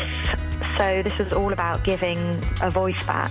You'll also hear from one of the project's main ambassadors, Ray Winston. The big thing with these guys is self-esteem after an injury's occurred, whether it be physical or whether it be mental. Roberto Perroni. Live from the Waterside Theatre in Aylesbury, Thursday from 3 here on BBC Three Counties Radio. Pat's in Houghton Regis. Morning, Pat. Good morning. What you got for us, boss? Off-road motorcycles. Yeah. Oh, right. That came from nowhere. Yeah, go on. Yeah, it's really getting out of hand. It's Dunstable and Houghton Regis. You ring up the police. Oh, we haven't got the resources, and yet they're nonchalantly just driving two abreast sometimes in the road in Houghton Regis, talking to each other, holding the traffic up with no crash helmets on, no nothing, apart from the bikes. And it's just got out of hand. You say out of hand. Yeah. Motorcyclists riding nonchalantly. Yeah. That doesn't sound like anarchy. Well, no, and then when they start to speed up to go up to the roads they want to get up to, then they do the wheelies. And they also do it in amongst the children in the parks at Grove, which was over the weekend, and also over the parks in Houghton Regis. And then not just one or two, sometimes there can be 5 or 6 of them. Just, hammering around. What was the area, Catherine, where we covered this? Was it Houghton Regis? It was Houghton Regis. The Houghton Regis Chargers are our it was the Rec, wasn't it? Cricket team, aren't they? Yeah. Because we've covered this before, Pat. They're still at it, are they? It's got worse. The problem has got worse by the fact that the police are using that old excuse, which I heard since 1985, no resources. Who was the MP there that we spoke to who was excellent on this? Wasn't it Andrew Sellew? It was Andrew Sellew, I think, who certainly sorted out, helped sort out the cricket match. It will be. Let's get him on again. Now's the time to speak to MPs, Pat, what with an election approaching, because they are keen to show that they're doing stuff. And cricket season will start soon as well, so we'll have to keep an eye on it for then. Yeah. Well, I also know of 2 accidents that's happened. One was a car trying to avoid one of them going into him, and he actually crashed into a lamppost by avoiding one of the off-road motorcyclists. And one was last Monday, whereby an off-road motorcycle went to the side of a car, and a young lady in the car was actually traumatised by the accident, but the guy drove off. You don't happen to know personally these people involved in these incidents, do you? Well, not at all. Because it would be good to talk to. Good to talk to them. What's upsetting me about it all is the parents must know they're pulling these bikes out of their homes. The neighbours must see them being pulled out of these homes. The cameras in the high street must be picking up their faces, because some of them are not hiding their faces. Well, Pat, I don't think it's necessarily. You say the parents. We've heard that it can often be blokes in their 30s and 40s doing it. Well, it could be, yeah. I'm not denying that. Pat, stay there. Jamie's called in. Morning, Jamie. Morning. What would you like to say? Yeah, just calling about the trail bikes. I live in North Dunstable, and across the fields, the paths, the roads, it's like a free-for-all for all the trail bikes. It's just like living by a racetrack now. It's, you pull out of a road, and they'll be on the wrong side of the road, no helmet, sometimes 3 of them on bike. It's dangerous. Somebody's going to get wiped out, and it'll be like, oh, well, how did that happen? Right, listen, Pat, Jamie, we've got to move on. We'll keep both your details. Pat, we've always got your details, of course. We'll keep both of their details, and we will put in a little call to Andrew Sellew, if that's all right, Catherine, and we'll kind of see what the latest is. If anybody... Pat, thank you, Pat. I mentioned 2 specific incidents there. If you saw those incidents or were involved in them, could you give us a call? 08459 455 555, and we'll have a little look and follow that up. Now, plans to use wires and poles to create a special area for Orthodox Jews are being considered in Bushey this week. It's called an Erev, and it's a symbolic space where the strict rules of the Sabbath don't have to be adhered to. Well, Rafi Kaiser-Bluth can tell us more. Rabbi at St Albans Masorti Synagogue. Rafi, why do you want to build an Erev? Good morning, Ian. How are you doing today? Good, thank you. Why do you want to build an Erev? I'm not the one who wants to build the Erev. I don't live in Bushey, but I would say the ones who would like to build it, there's a specific set of rules that need to be adhered to on the Sabbath. And it's not that they don't have to adhere to them within the construction of the Erev. It allows certain, it changes in essence the characteristic of the public land. It makes it private. So they are able to do things such as carry in public, like push a pram for the baby. And for most people, this would seem somewhat of an arcane concept, but people who are strict adherents to tradition and to the Jewish law, it's a very important consideration, because the violation of the laws of Sabbath is not something that's to be taken trivially. It's something that actually, one goes according to the letter of the law, is a very, very serious offense. It's kind of a grid, a square, is it? That's the circumference is made up of a thin wire hanging around. It's actually, I would imagine, the vast majority of it is going to be based on things that are already in place, such as fences between properties that are already there.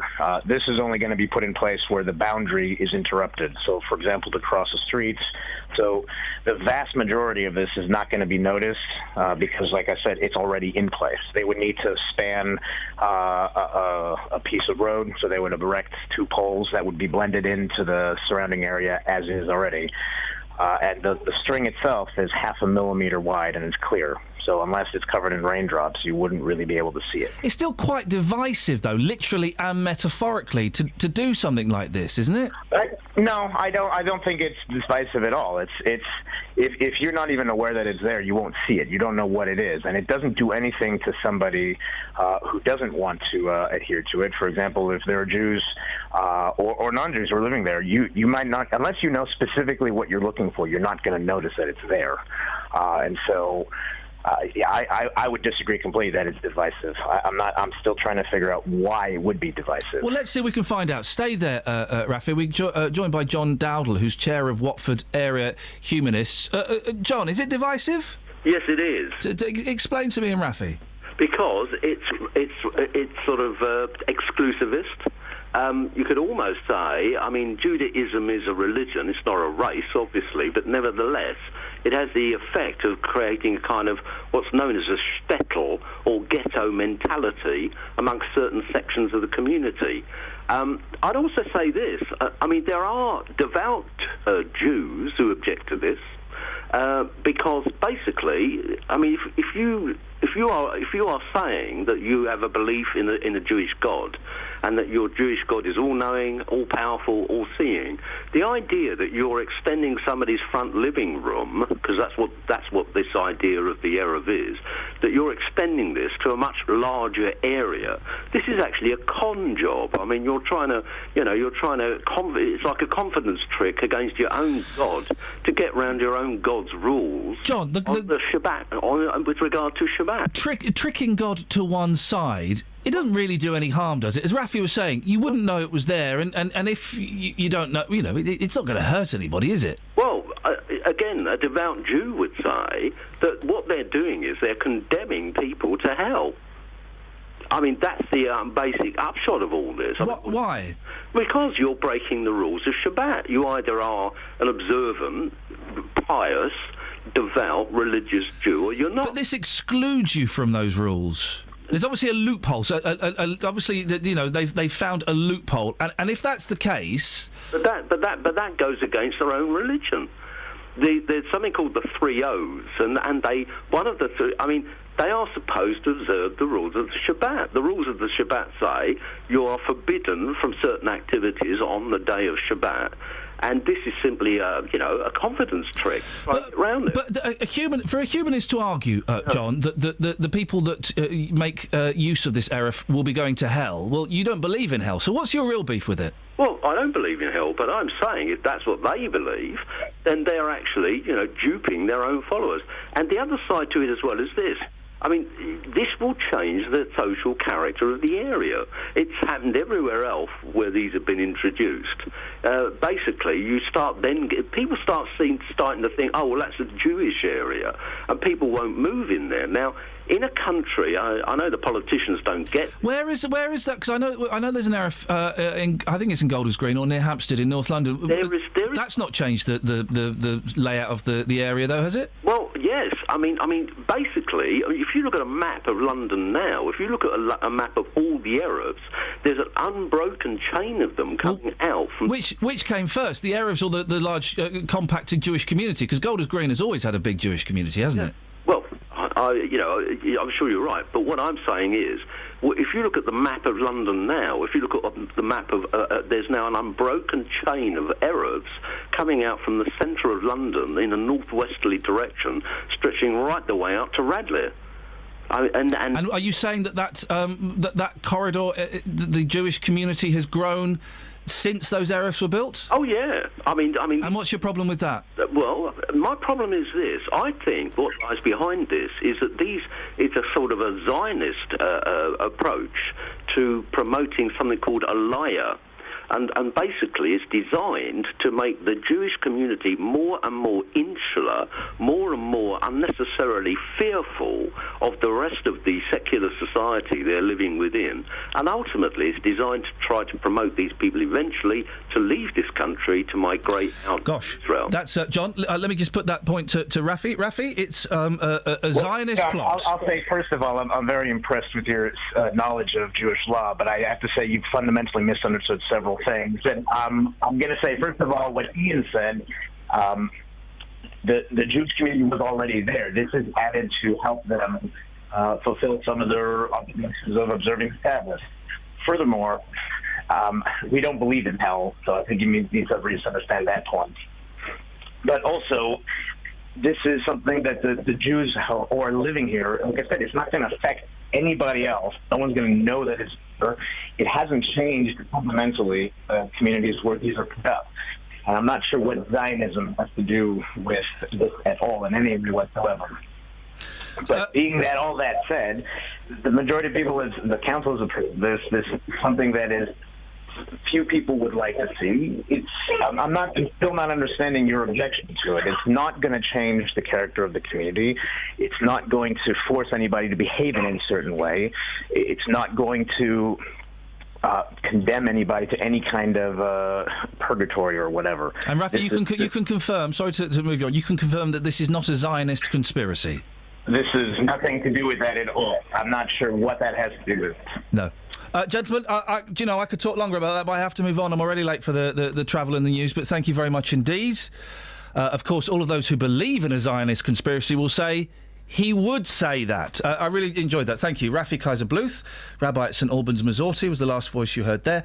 And the other gentleman was John Dowdall, the chair of Watford Area Humanists. This is BBC Three Counties Radio. We're a bit late. Let's get the trav. Travel news for beds, cards and bugs. BBC Three Counties Radio. Well, starting with the A5 near Dunstable, we've just heard from a caller that there's been a big accident, so the traffic's really busy on the A5 towards Dunstable at the Thorn turning. Elsewhere on the motorways, the M1 southbound is stop-start between junction 12 for Flitwick and 7 for Hemel Hempstead, and on the M25 anti-clockwise there are queues around the M25 junction 21A roundabout at St Albans. On the M40 northbound there are queues between the Denham roundabout and the M25, and on the trains, Southern, London Midland and Virgin Trains West Coast have possible delays between Milton Keynes Central and Watford Junction because of a signalling problem. Samantha Bruff, BBC Three Counties Radio. Thank you, Sammy. You can have your say on that last conversation. Also, pocket money. Oh, there was something else. It'll come to me after this. Local and vocal across beds, hearts and bucks. This is BBC Three Counties Radio.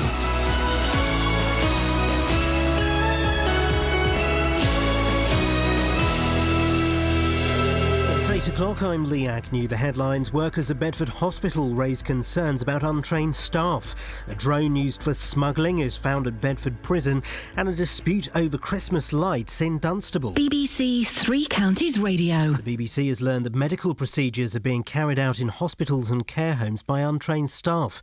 NHS workers from 10 hospitals, including Bedford, say unqualified healthcare assistants are being allowed to insert needles, dress wounds and take blood.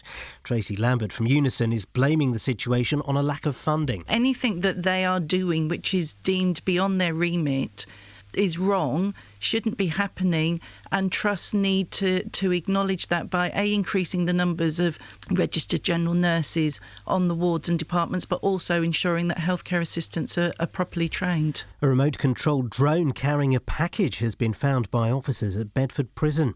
It's believed it was being used to smuggle things into the jail. The parents of Aisha King, who clashed with NHS doctors, say he's now free of cancer. Brett and Nagme King were arrested in Spain after removing Aisha from hospital in Southampton last summer. But the leading cancer specialist, Professor Carol Sikora, says it doesn't mean proton beam therapy is now right for everyone. It's not a magic ray gun, and that's the problem with everything. It's like high-cost drugs for cancer. They're not necessarily magic. The best advice I can give to anyone that's worried is talk to their consultant. I think the whole business of Aisha King is the complete failure of communication at Southampton with the parents. It should never have happened. Plans for a designated area for Orthodox Jews are being considered in Bushey this week. The Eruv provides a symbolic space where strict Sabbath rules are relaxed. Tony Fisher has more. The symbolic boundary consists of poles connected by wire. Inside, Orthodox Jews can do things they wouldn't otherwise be able to do on the Sabbath, like pushing buggies and carrying bags. Critics locally say an Eruv enforces a religious identity on all others living within the religious boundary, whether they share those beliefs or not. The plans are being considered tomorrow by Hertsmere Borough Council. A family in Dunstable has received an abusive letter because they still have their Christmas lights up. Kevin Franklin says he can't take down the decorations because he recently had a heart attack. Due to my ill health, I don't want to risk it going up, put them up, take them down, put them up, take them down. They're not doing anybody any harm. I don't switch them on, apart from they're now going to go on in April, which is Autism Aware Month, because I have a 15-year-old autistic son, so that'll give them something to moan about. In sport, allegations that the Stevenage captain Ronnie Henry was bitten by an opposing player on Saturday has been reported to the police. And the weather this morning, frosty at first, turning cloudy with a chance of rain by this evening. Top temperatures around 11 degrees Celsius, that's 52 degrees Fahrenheit. You can get the latest news and sport online at bbc.co.uk/Three Counties.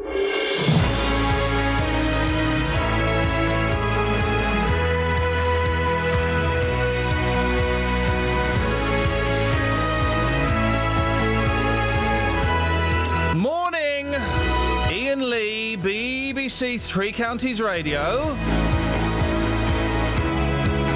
It's been sparky for a Monday. Very sparky. You've just tuned in. Oh, you missed a good one.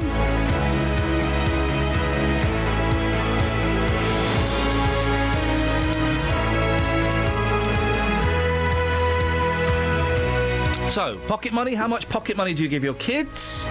The average is £14 a week. What? I used to get £1.25. I know that was 100 years ago, but flipping it, 14 quid. What have you cheated at? Getting tattoos removed by the NHS. Christmas tree lights outside a house when it's not even Christmas, and more are going up. Busy, busy, busy. 08459 455 555. Across beds, hearts and bucks. This is BBC Three Counties Radio. This is the second story I think we've had from Pat in Houghton Regis. Wasn't it Pat's wife that was virtually mauled to death by the panther? Her and his sister-in-law, I think it was. She was the one wearing the zebra print trousers. They barely escaped with their flesh intact as they were chased by a panther. No, they both ran for their lives, admittedly. Yay.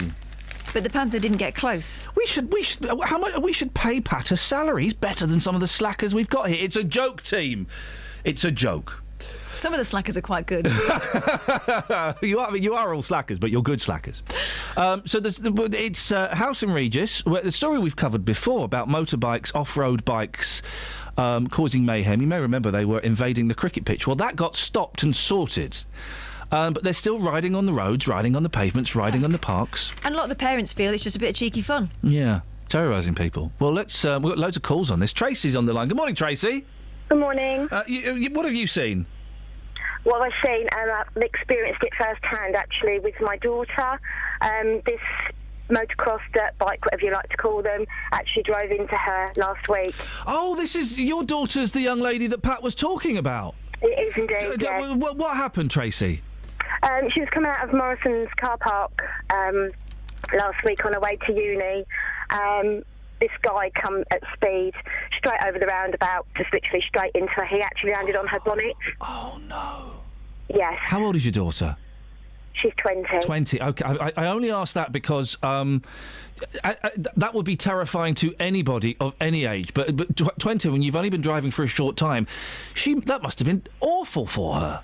She was absolutely devastated. She was absolutely a wreck when my husband got to her. We only lived round the corner. She phoned us up, so my husband went straight down.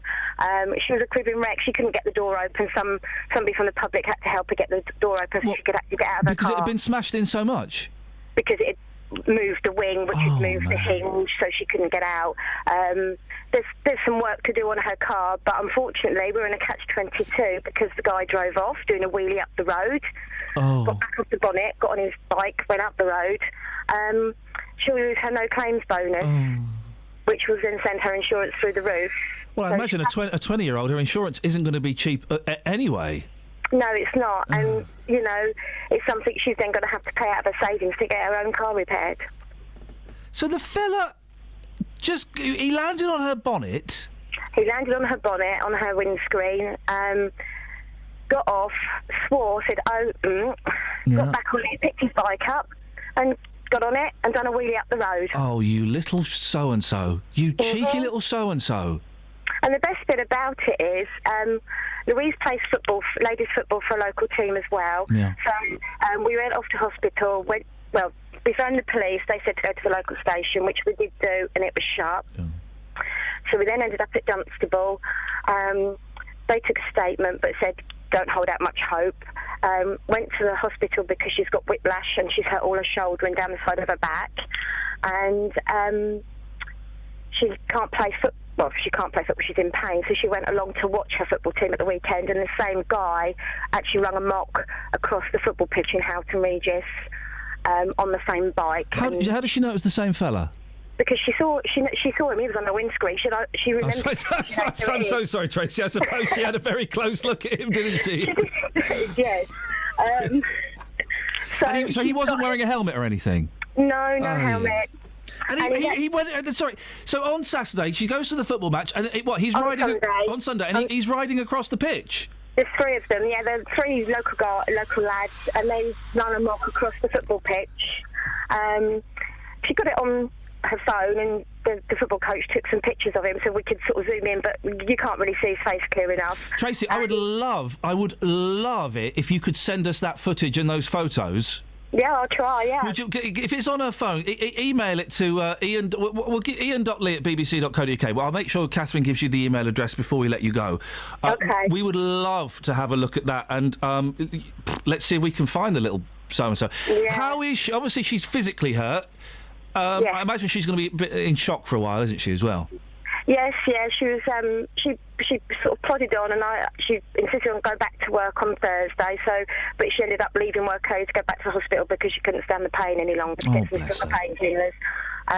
They've been very good at work, and she's just reluctant to get back in the car again. Although we're having to try and push her because she needs to get in as soon as possible. She needs to get back in it. Yes. The longer it goes on, the worse it's going to be. The first few journeys will be pretty nerve-wracking, but she'll get it. And we've actually seen the guys drive up our road because our road is a cut through to the fields at the back. So we phoned the police about 3 times yesterday to try and catch them, but they've got to be in the right place at the right time. Tracy, stay on the line. I'm going to put you back through to Catherine, and send us that video. And I don't know what the legal ramifications are, but if we can, we'll put it on the Facebook page and we'll tweet it. Catherine, just make sure she's got an email address, and we've got her email address and her phone number. And I wish your daughter the very best of luck. It's funny, isn't it? How did she recognise it? Well, his face was really close to her. Yeah, I suppose so. Having an experience like that as a 41-year-old man would scare the life out of me. But to a 20-year-old, when you've only been driving a year, 18 months... Oh, man. Thank you, Tracy.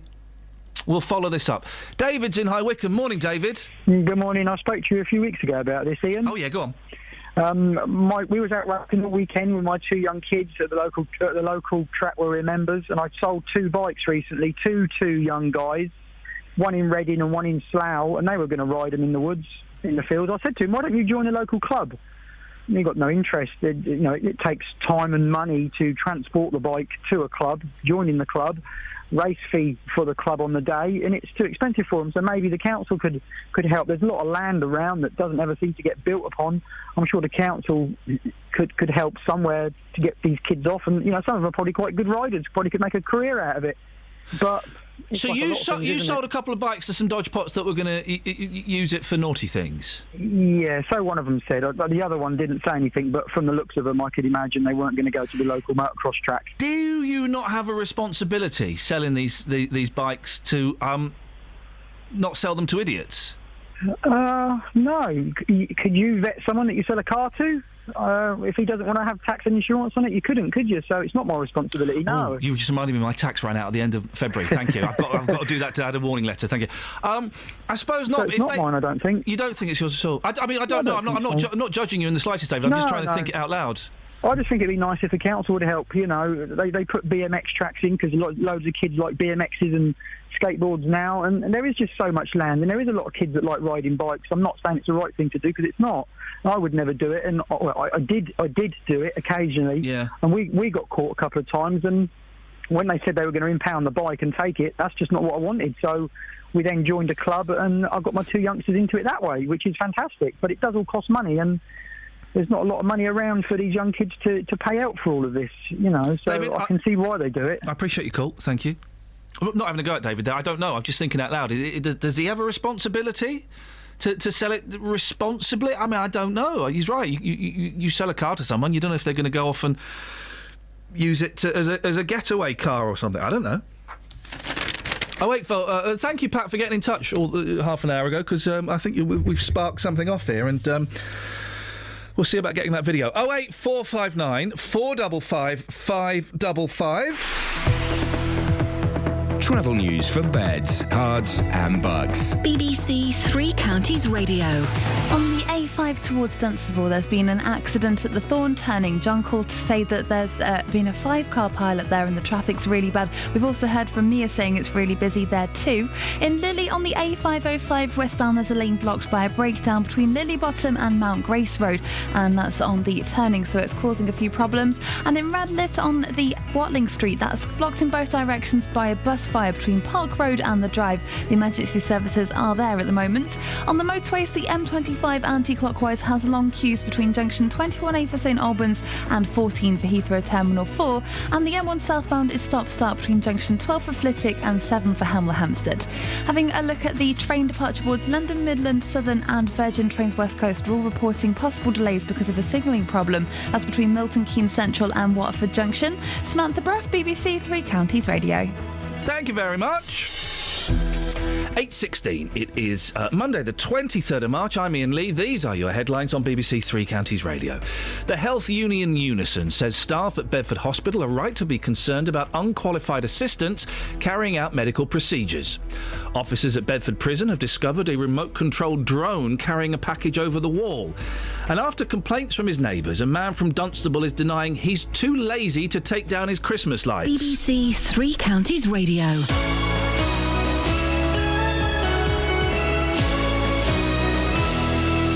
Vernon Smith. Good morning. You've got a jacket on. Yeah, it's a bit cold. No, it's not. OK, I'm going to get bacon sandwiches straight after this. Oh, that is very...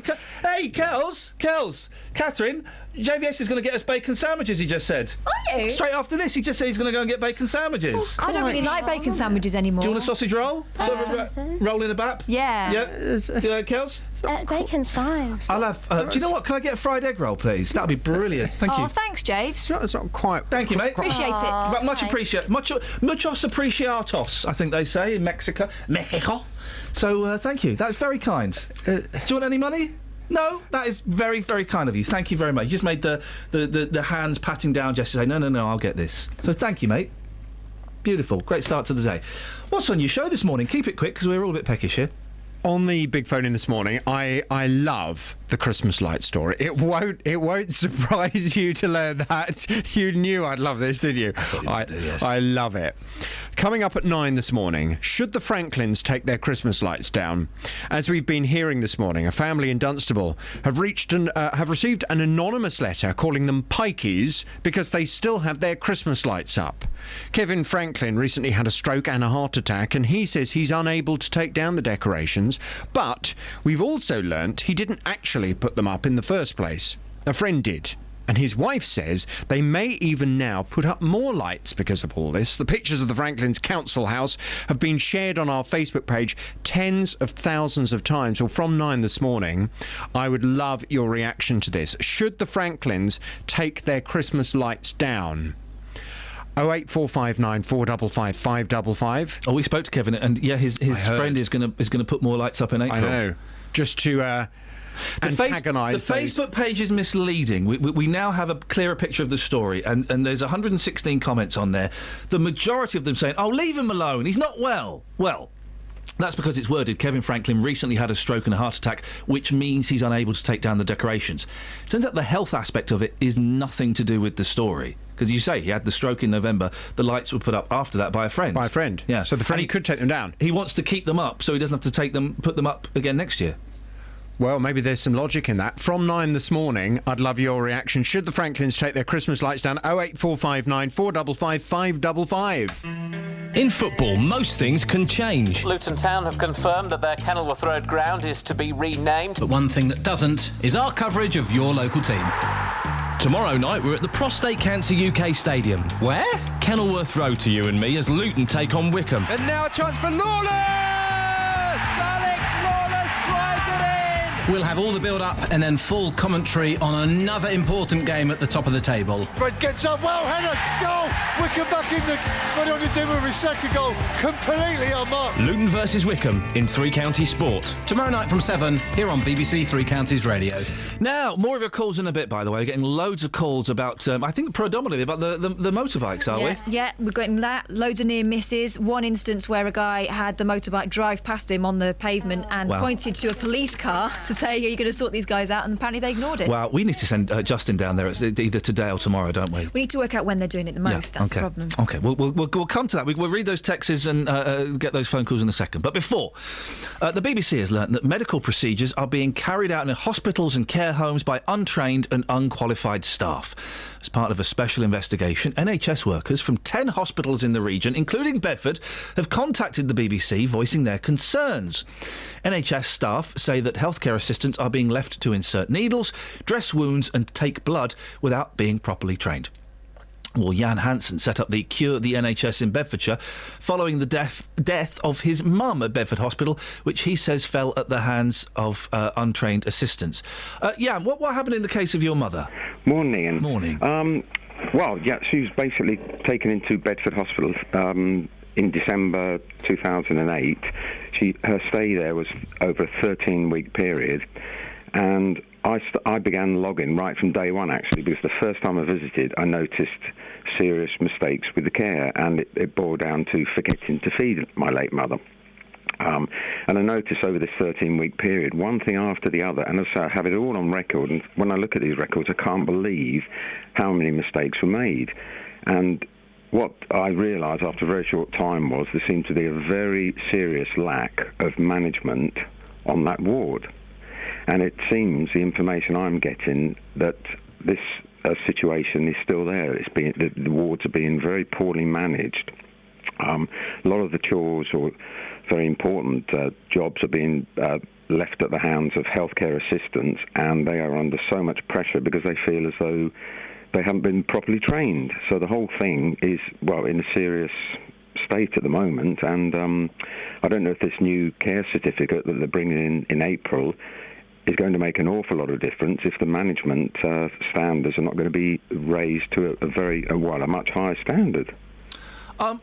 Bedford Hospital, in your instance, say that they have improved things since the sad case of your mother, and that they're happy to show you how things have improved. I'm guessing when you hear a story like this, you're not totally convinced by that. Well, sadly, just over 2 years ago, my late brother, he was rushed into Bedford Hospital, exactly the same ward, actually. And I was shocked to see, despite being assured that lessons had been learned in 2009, I saw the same standards of care in that ward. And luckily he was taken to, well, he left the hospital, but then he was rushed into hospital again, ended up in Addenbrooke's, and the care was unbelievably so much better. That's when I realised, my God, it's a lottery. And unfortunately in Bedford, the information I'm getting is that, we're right at the bottom of the table when it comes to standards for healthcare. Yeah, what needs to be done? Is it simply a case of throwing more money at it? I think no. I think to be honest, obviously I haven't got the full set of accounts of the NHS, but they're throwing an awful lot of money at it. To me, I think one of the main things they have to bring in urgently is a total duty of candour across the whole of the healthcare system, so that people who work within the system are completely accountable for their actions. And what I've found, that most of the people I'm speaking to that work within the system, they haven't got a problem with that, because then everybody knows exactly where they stand within the system. Jan, always good to talk to you. I'm sorry that, the thing that connects us is the sad loss of your mum, but I appreciate your time. Jan Hansen, who set up Cure the NHS in Bedfordshire. 08459 455 555. BBC Three Counties Radio. More and more of your calls coming in about the dirt bikes in Houghton Regis. We'll get to those maybe after 8:30, I think. But before that, police are investigating what may have been an attempt to use a miniature aircraft to smuggle contraband into Bedford Prison. According to the prison service, guards intercepted a package on the 6th of March. In a statement, they warned that any prisoner caught or suspected of being involved faces prosecution and a further sentence, closed visits up to 42 days added to their time in prison, and a good sound thrashing. I made that last one up. Local shopkeeper Firat Erdogan believes he saw what happened that day. Morning, Firat. Morning. How close are you to the prison, and what did you see?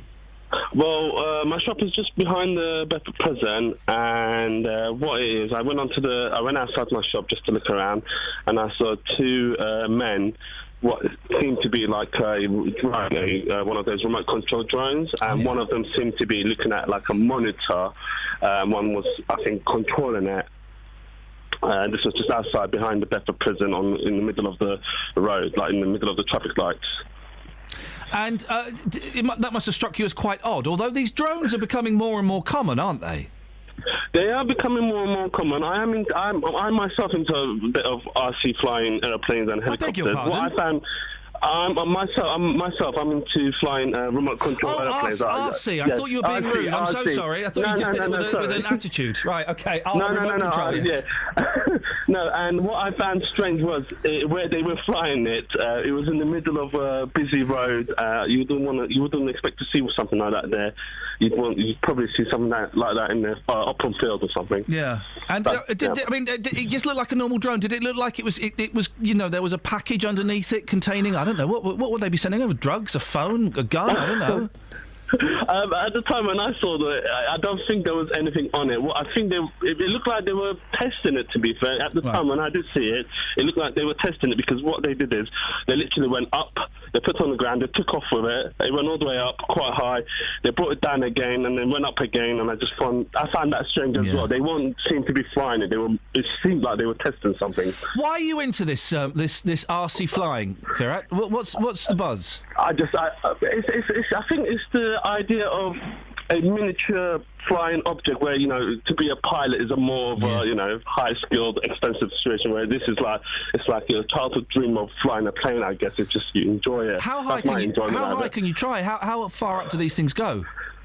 I think they can go up to as much as 500 feet. Some are, yes, and there are models that are more professional, that are used for filming. They can go up even higher. I was going to say, do you attach a camera to yours?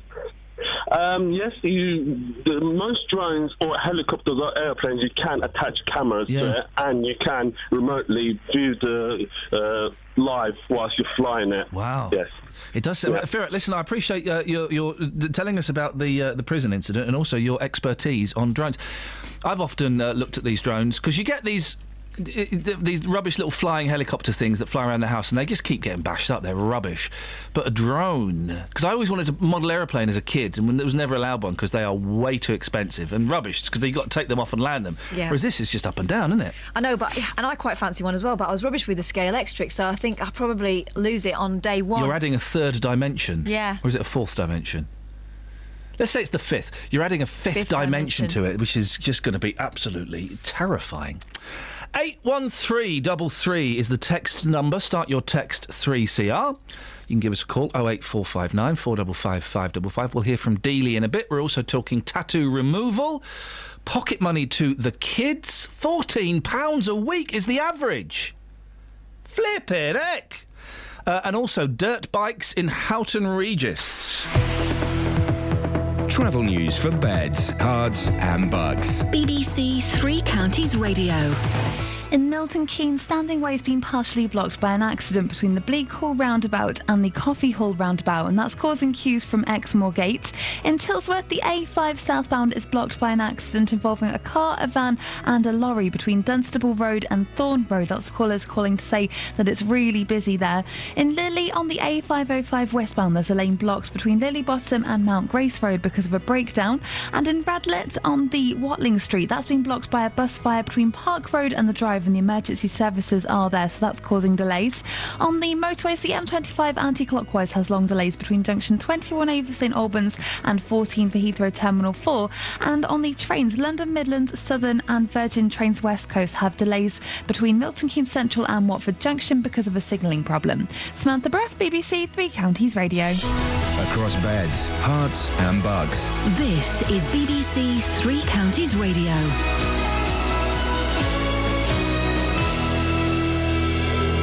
Past 8, I'm Lee Agnew. The headlines. The health union Unison says staff at Bedford Hospital are right to be concerned about unqualified assistants carrying out medical procedures. Workers at 10 hospitals have told the BBC they're carrying out tasks they're not trained to do. A remote-controlled drone carrying a package has been found by staff at Bedford Prison. It's believed it was being used to smuggle things into the jail. And a man from Dunstable is denying he's too lazy to take down his Christmas lights. Kevin Franklin has received an abusive letter about his display from an anonymous neighbour. The weather this morning, frosty at first, turning cloudy with the chance of rain by this evening. Top temperatures around 11 degrees Celsius, 52 degrees Fahrenheit. Three Counties Sports. BBC Three Counties Radio. Stevenage manager Graham Wesley says an incident involving his skipper Ronnie Henry and Dagenham's Josh Labadie on Saturday is now a police matter. Labadie's been accused of biting Henry during the Daggers win over the Borough in League Two. You don't go on a football pitch expecting to lose your finger, and Ronnie was horrified by what had gone on. It's a football match, and he's nearly lost his finger.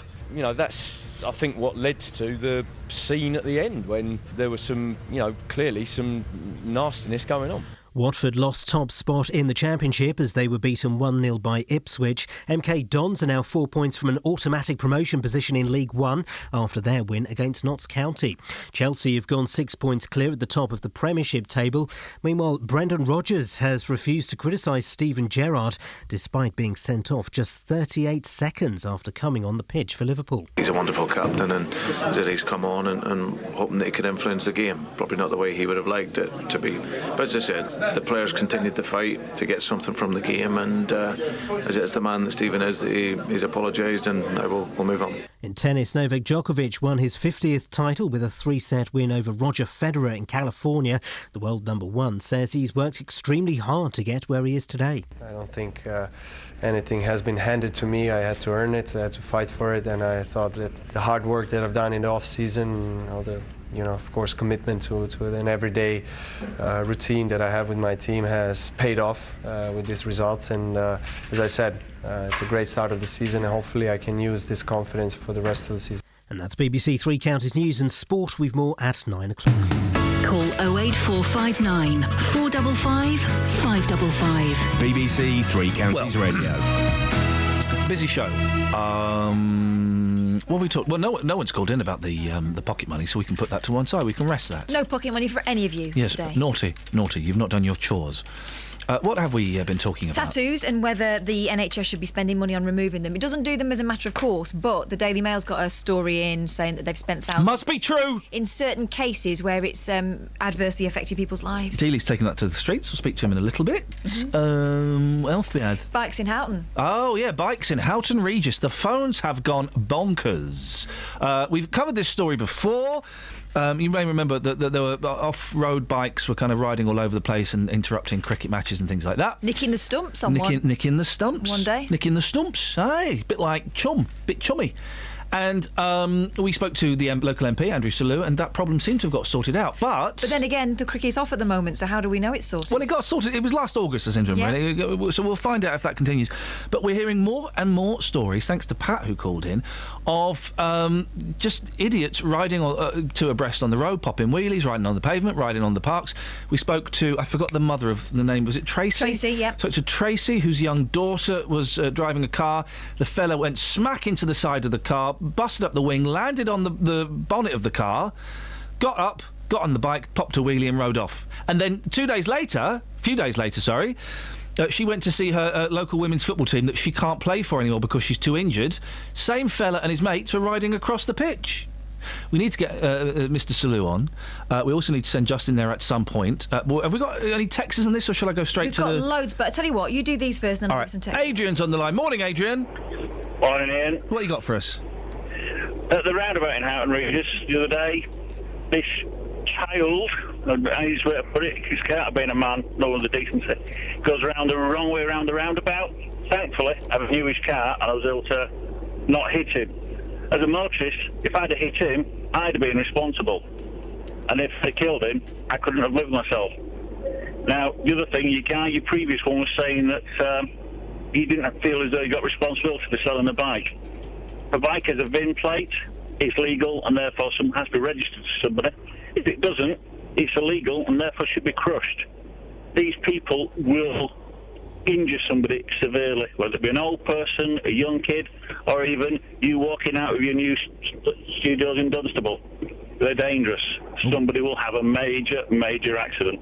Hey, Adrian, thank you very much indeed. We've already heard about one accident. Luckily, no one was killed, but, a young woman shocked physically and messed up. It's interesting. We were speaking to, I think it was David earlier on, who sold a couple of bikes to a couple of people, one of whom said maybe they were joking that they weren't going to, ride in the normal place. They were just going to ride it on the pavement and stuff. Did he have a responsibility when it came to selling that? 08459 455 555. Caroline's on the line. Good morning, Caroline. Morning. What would you like to say? I live a few doors down from one of the guys that rides one of these bikes. Oh. And my husband and I have complained so many times to the police. We've phoned them up, we've said they're on the bikes, we've said where they're going, and they do nothing. Absolutely nothing every time. I don't really know the rules of these bikes, so you can only ride these bikes. The bike that I can see from my house doesn't have a number plate. Okay. So that can only and it also has an illegal exhaust as well, so it's really, really loud. Oh, one of those. You can't miss it. And so, just to clarify, because I don't know a lot about these, Catherine, I'm sure you do, that you can only ride these bikes on off-road tracks. That's the only legal place you can ride these. You can't ride them on roads. You have to take them, you have to drive them to dirt tracks and ride them there. That's my understanding. I don't know. If there isn't any experts out there that can fill me in. So you've called the police and they're doing nothing? No, nothing at all. They ride around the estate, they ride up and down the A5, they don't have helmets, they don't wear, they wear fairly dark-coloured hoodies, so you can't see them. I mean, when it was darker in the evenings, I was driving back along the A5, and one of the guys just overtook me on the outside, and it's a dark-coloured bike. He's got dark clothes on, there's no lights, no number plate, nothing. He's so lucky he hasn't been killed. I mean, it's... How old is he? If he doesn't have an accident. How old is he, Caroline? 30, 20, late 20s, 30. He lives... he lives in a house with his girlfriend. He's not a kid. And the other 3 who live locally as well, they're all... they're adults. They're not... and they live in the house on their own. It's their house. It's not... They don't live with parents. So they're not kids. And, we've given addresses out to the police. We've said where they are, where they keep the bikes, and they do nothing. And, it's like, what more can you do? Caroline, thank you very much. Do you want a text? We should go round there. We need to film them. We should go round to his house. Let's have a word with Caroline after. We should go round to his house.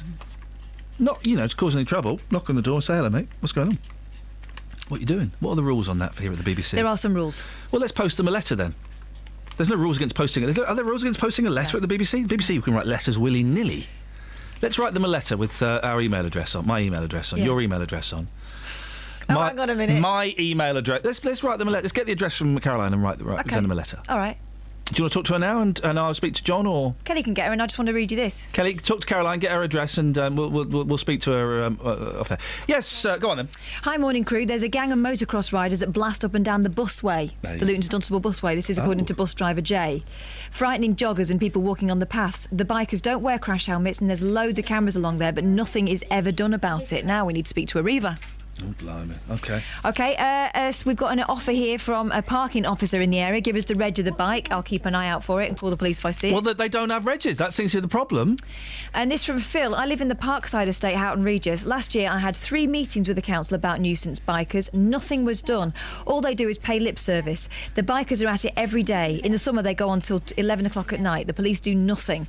Just register a complaint. That's it. As usual, they wait for someone to get hurt or worse. Please keep my details. I would very much like to speak to the MP.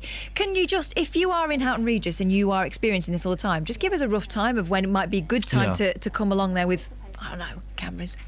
Well, yes.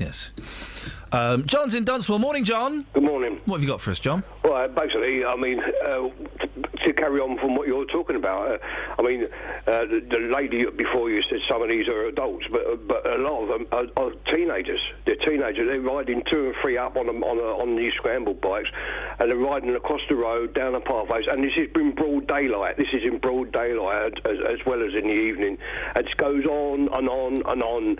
As I say, on one occasion, I was driving down Windsor Drive, which is in Houghton Regis, and on the pathway coming towards me was this motorcycle or scrambled bike, no number plates, no crash helmet, nothing, with 2 up on it, going down a pathway where there was women with pushchairs, and behind me was a police transit van with 2 officers in it.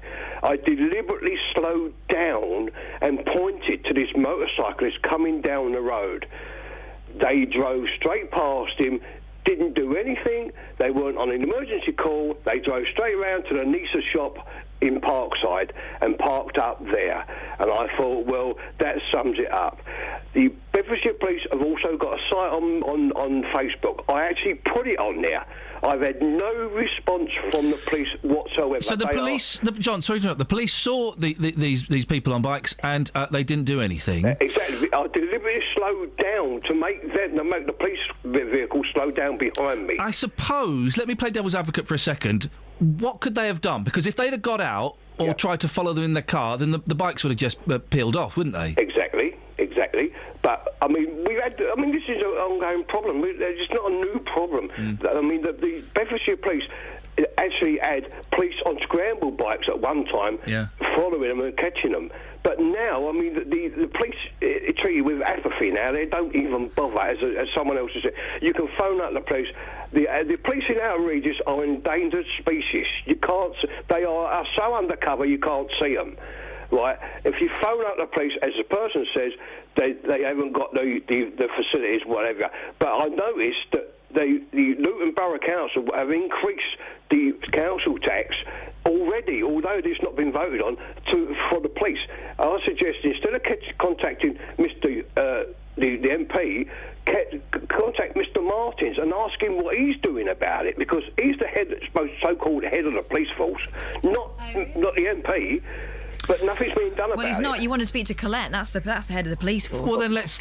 Okay. Well, John, listen. I appreciate your call. Thank you. And what we need to do is we need to get all of these little bits and pieces. John telling us about the police seeing the cars and doing nothing, and all of this.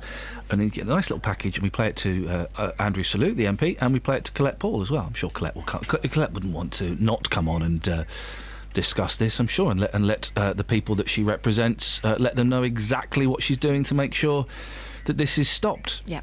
Because it's unfair to come on and say that the police in Houghton Regis are an endangered species. I can't believe that's true for a second, John. So we'll let Colette come on and tell us what she's doing to make sure that isn't the case. John, thank you very much. Let me go to Graham, and we'll do some texts in a bit, because we've got loads as well. Graham. Yeah. Graham in Dunstable, what have you got for us? Well, it's everywhere. I mean, where they go over the chalk pits between Dunstable and Houghton Regis, right? And I was talking to one of the rangers over there only a week yesterday. I was talking to him, and he said one of his rangers, one of the female rangers, was set about. They actually assaulted her for telling them about riding over there, because they're not allowed to. Oh, what? So she had a word with them, said, "Oi, lads, stop it," and they gave her grief. Yeah, serious. And I mean, because it's patrolled by rangers, because it's like a nature reserve. Yeah. It's there's sort of orchids and things like that, and they actually set about her. When you say set about her, did they give her a tongue lashing, or were there fisticuffs? Oh no, I'm talking about fisticuffs. Oh blimey. It's just getting out of hand. I mean, they drive up and down my road, as if they haven't got a care in the world, and it doesn't really matter what side of the road they're on, and if they're not on the road, they're on the. Graham, listen, I'm gonna let you go, because I've got to do some business this end. But thank you very much indeed. We'll definitely pursue this. If you know any more about this, 08459 455 555. You can send us a text as well if you want, 81333. Start your text 3CR. Or if you're a little bit nervous about coming on, then you can send me an email, ian.lee, IAIN.LEE at bbc.co.uk. It's Three Counties Radio. Let's get the travel. Travel news for beds, cards and bugs. BBC Three Counties Radio.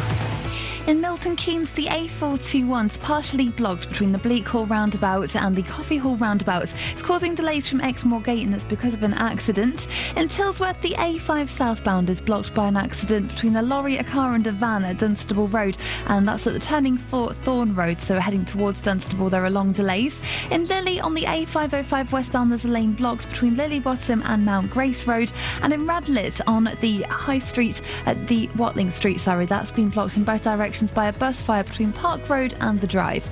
On the motorways, the M25 anti-clockwise has severe delays between junction 20 for Kings Langley and 40 for Heathrow Terminal 4, and it's slow on the A1M southbound between junction 8 for Hitchin and 7 for Stevenage.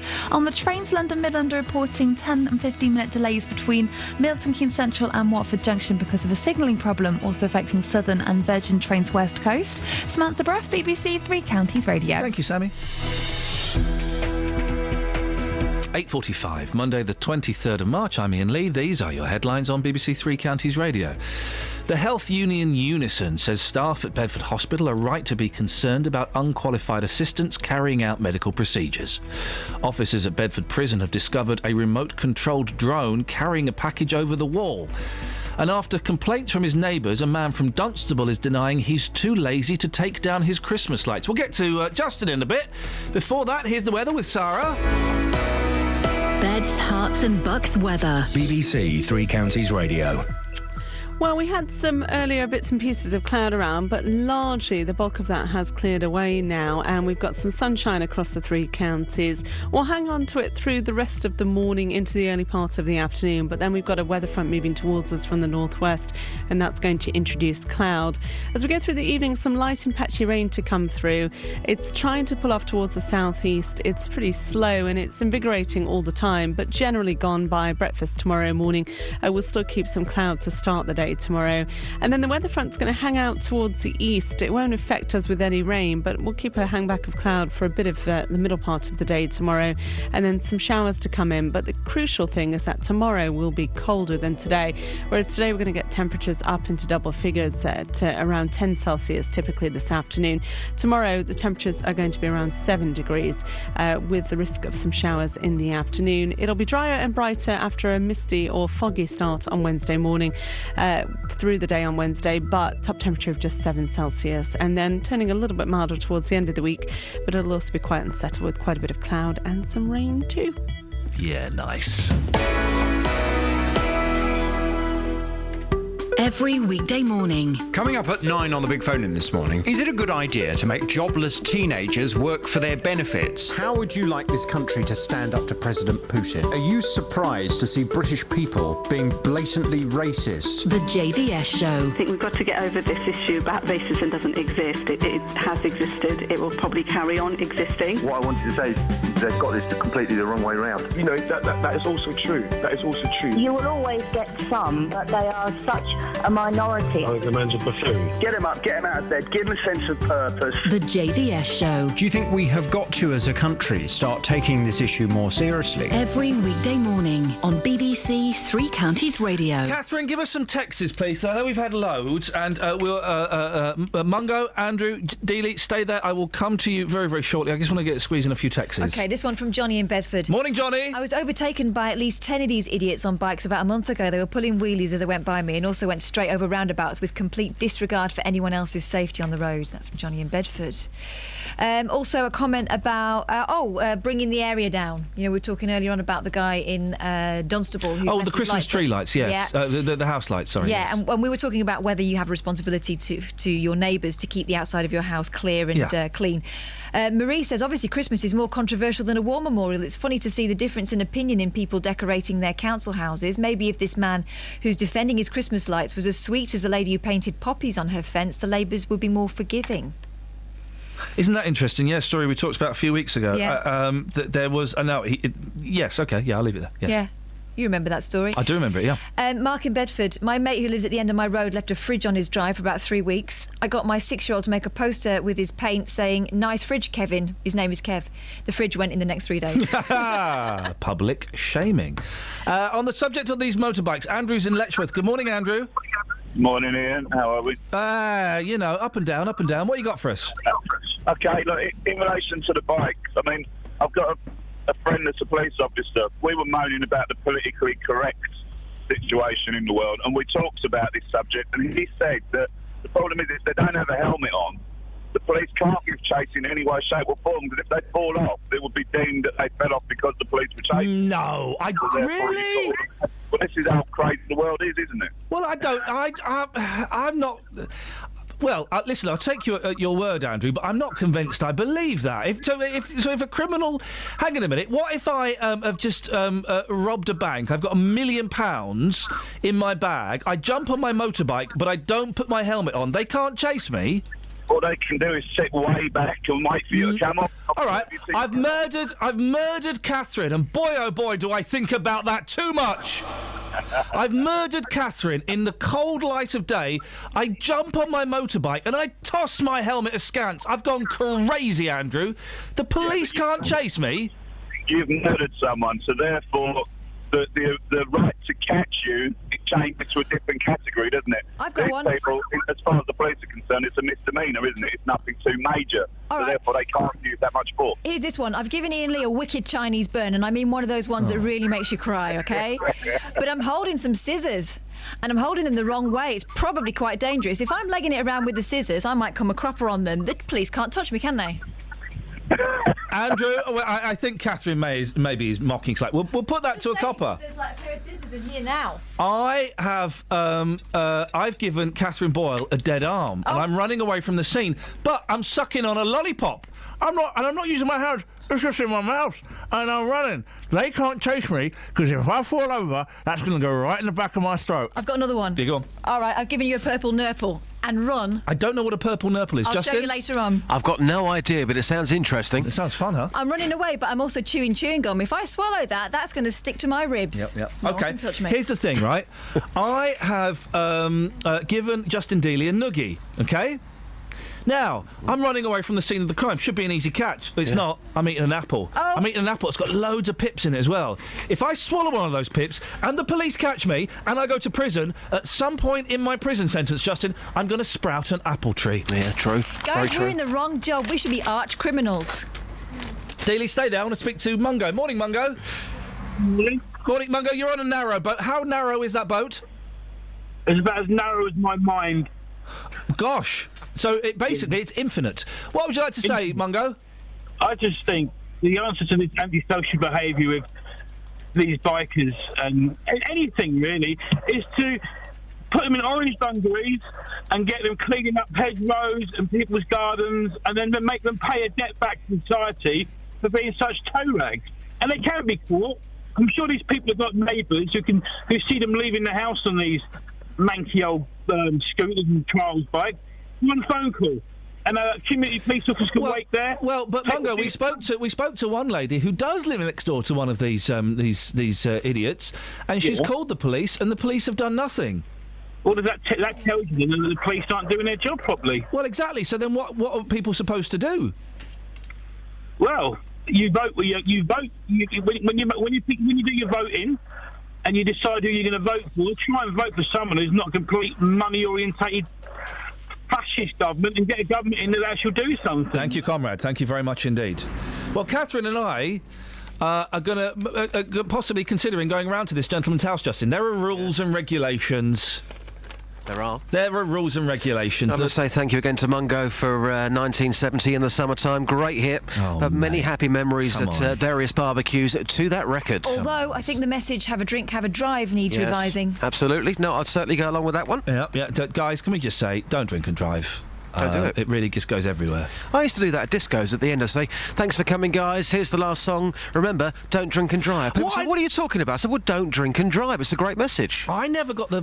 I haven't been to a disco for years. Come to one of mine. I never got the thing at the end when they would play a slow song, right? Yep. And it got all political. They would talk about the election section. I didn't understand that. Why were they talking about encouraging people to vote by listening to Lionel Richie? I didn't get it. You need to ask Paul Scoynes, political boy. OK, I'll ask him about the election section of a disco. Very, very strange.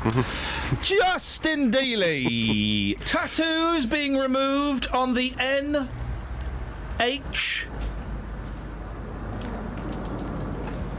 S. I was going to do that. Yep. You just, bit of a gap there. It was being dramatic. Yeah. The tattoos being removed on the N, on the H, on the S. You must be joking. I'm not joking. No. I'm serious. It's in the papers. You must be joking. I am not joking. Honestly, mind the ice. That's music.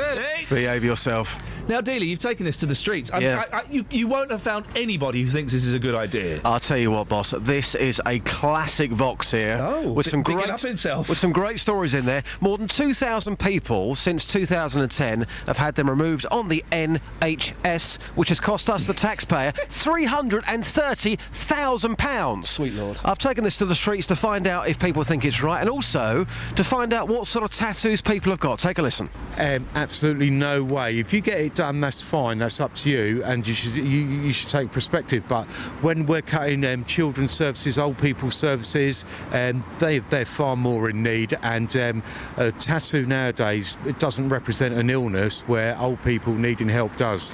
Talk to me about your tattoos. What have you got? I've got a love heart with true and love, true above the love heart and love written underneath it, and M in the love heart. Who's M? Mike, his name was. And where's Mike now? He lives in Bedford. So you're not with Mike anymore? No. Okay, so you've got a tattoo of Mike on your arm, but you're not with him. What about the other one? The other one's a dagger. It's got my name in it, and it's got his name as well in it. What do you think about tattoo removal on the NHS? Is that right? No, because you've said it's self-inflicted. You've done it to yourself. So if you want them removed, you pay for it yourself. You what? I'm all good. You got 2 tattoos. Tell us what you got. One on my chest, which is I love you, Mum, and then one on my back that says respect. One on your back that says respect. Madam, you know somebody who's had a tattoo removed. Yeah. What was the tattoo? Can you remember? I think it was a person's name. So an ex-boyfriend? Yeah. Wow. But it's left there scarred, and it's not nice. Should the NHS be paying for things like that? If somebody changes their mind or their relationship breaks down, they've got their ex-boyfriend's name on their arm? Well, I don't think so, because personally, it's your choice. You should make the right decisions before you go along. You know how once it's done, it's done. Nicole, how are you today? I'm fine, you? Yeah, you've got a tattoo. Is that on your foot? Okay. Tell us what that is. It's a love heart with the infinity sign. Any particular reason for that tattoo? I've got it with my best friend. So you hate tattoos. Why? Because I think they're ugly, basically. What do you think about the fact that the NHS are spending money on tattoo removals? For those people who think, you know what, I don't quite like this, I want this removed. The NHS are paying for that. What do you think about that? I think it's quite good, to be honest with you. Because you hate tattoos? Yeah. And you don't want to see anybody with any tattoos? No. Oh, good call going for that one, Catherine, because I preferred the pocket money, but that was brilliant. That was brilliant, Justin. Just to clarify, on his back, yeah, was it respect or expect? He said expect. What's he expecting on his back? Respect. But the classic there from that lady, unfortunately for her, and she admits they're terrible. 2 tattoos. Yeah. She was with Mike, and both those tattoos have got either M or Mike. That was really true love, wasn't it? It was, yeah. But if she's going to be practical about it, there's plenty of Mikes out there. It's a very common name, you know, so she might find a replacement Mike. Yeah, Mike, if we have got a Mike who's single and you're looking for love, I've got just the person for you. Common women, then you are there. That was fair play, Justin. Yeah. That was classic. That may even make this week's podcast. That'll be wonderful. Just give me that £5. You've been on fire today. Yay, thank you very much indeed, my love. See you later. Take care. Cheers. Ta-ra. That was good. Yeah, let's slip that in the podcast. Unless he comes up with something better. I do feel that we've peaked a bit for a Monday. Normally, this is kind of feels like a Wednesday show before we get all jaded. Let's throw Sicky tomorrow then. Oh mate, don't tempt me like that. You've got a bit of a sniffle. I've got my glands are swollen. Glands, is that the right word? Glands. Oh yeah. Travel news for beds, cards and bugs. BBC Three Counties Radio. In Milton Keynes on the A421 Standing Way, there's been an accident which is partially blocking the road between the Bleak Hall roundabout and the Coffee Hall roundabout, and it's causing delays from Exmoor Gate. In Tilsworth, the A5 southbound is still blocked by an accident between a car, van and a lorry between Dunstable Road and Thorne Road, so that's heading into Dunstable. There are very long delays. Maya and John called to say that it's really, really busy. In Lily on the A505 westbound, there's a lane blocked by a breakdown between Lily Bottom and Mount Grace Road, and in Radlett on the High Street, that's partially blocked between Park Road and the Drive because of a bus fire. Emergency services are there at the moment. On the M25 anti-clockwise, there are severe delays between junction 20 for Kings Langley and 14 for the Heathrow Terminal 4, and the M40 northbound's very slow between the Denham roundabout and the M25. There are delays on London Midland, Southern and Virgin trains because of a signal failure. Samantha Bruff, BBC Three Counties Radio. Samantha, thank you very much. Hey, thank you for all of your calls. Lots of great calls. Thank you, Pat, for kicking us with Houghton Regis. We will look into that more. Until tomorrow at 6 from all of us. Ta-ta. Local and vocal across beds, hearts and bucks. This is BBC Three Counties Radio. Thank you, Iain. Good morning. Welcome to the JBS show. I'm Jonathan Vernon Smith. It's Monday. It's 9 o'clock. And on today's big phone-in, should the Franklins take their Christmas lights down? As we've been hearing this morning, a family in Dunstable have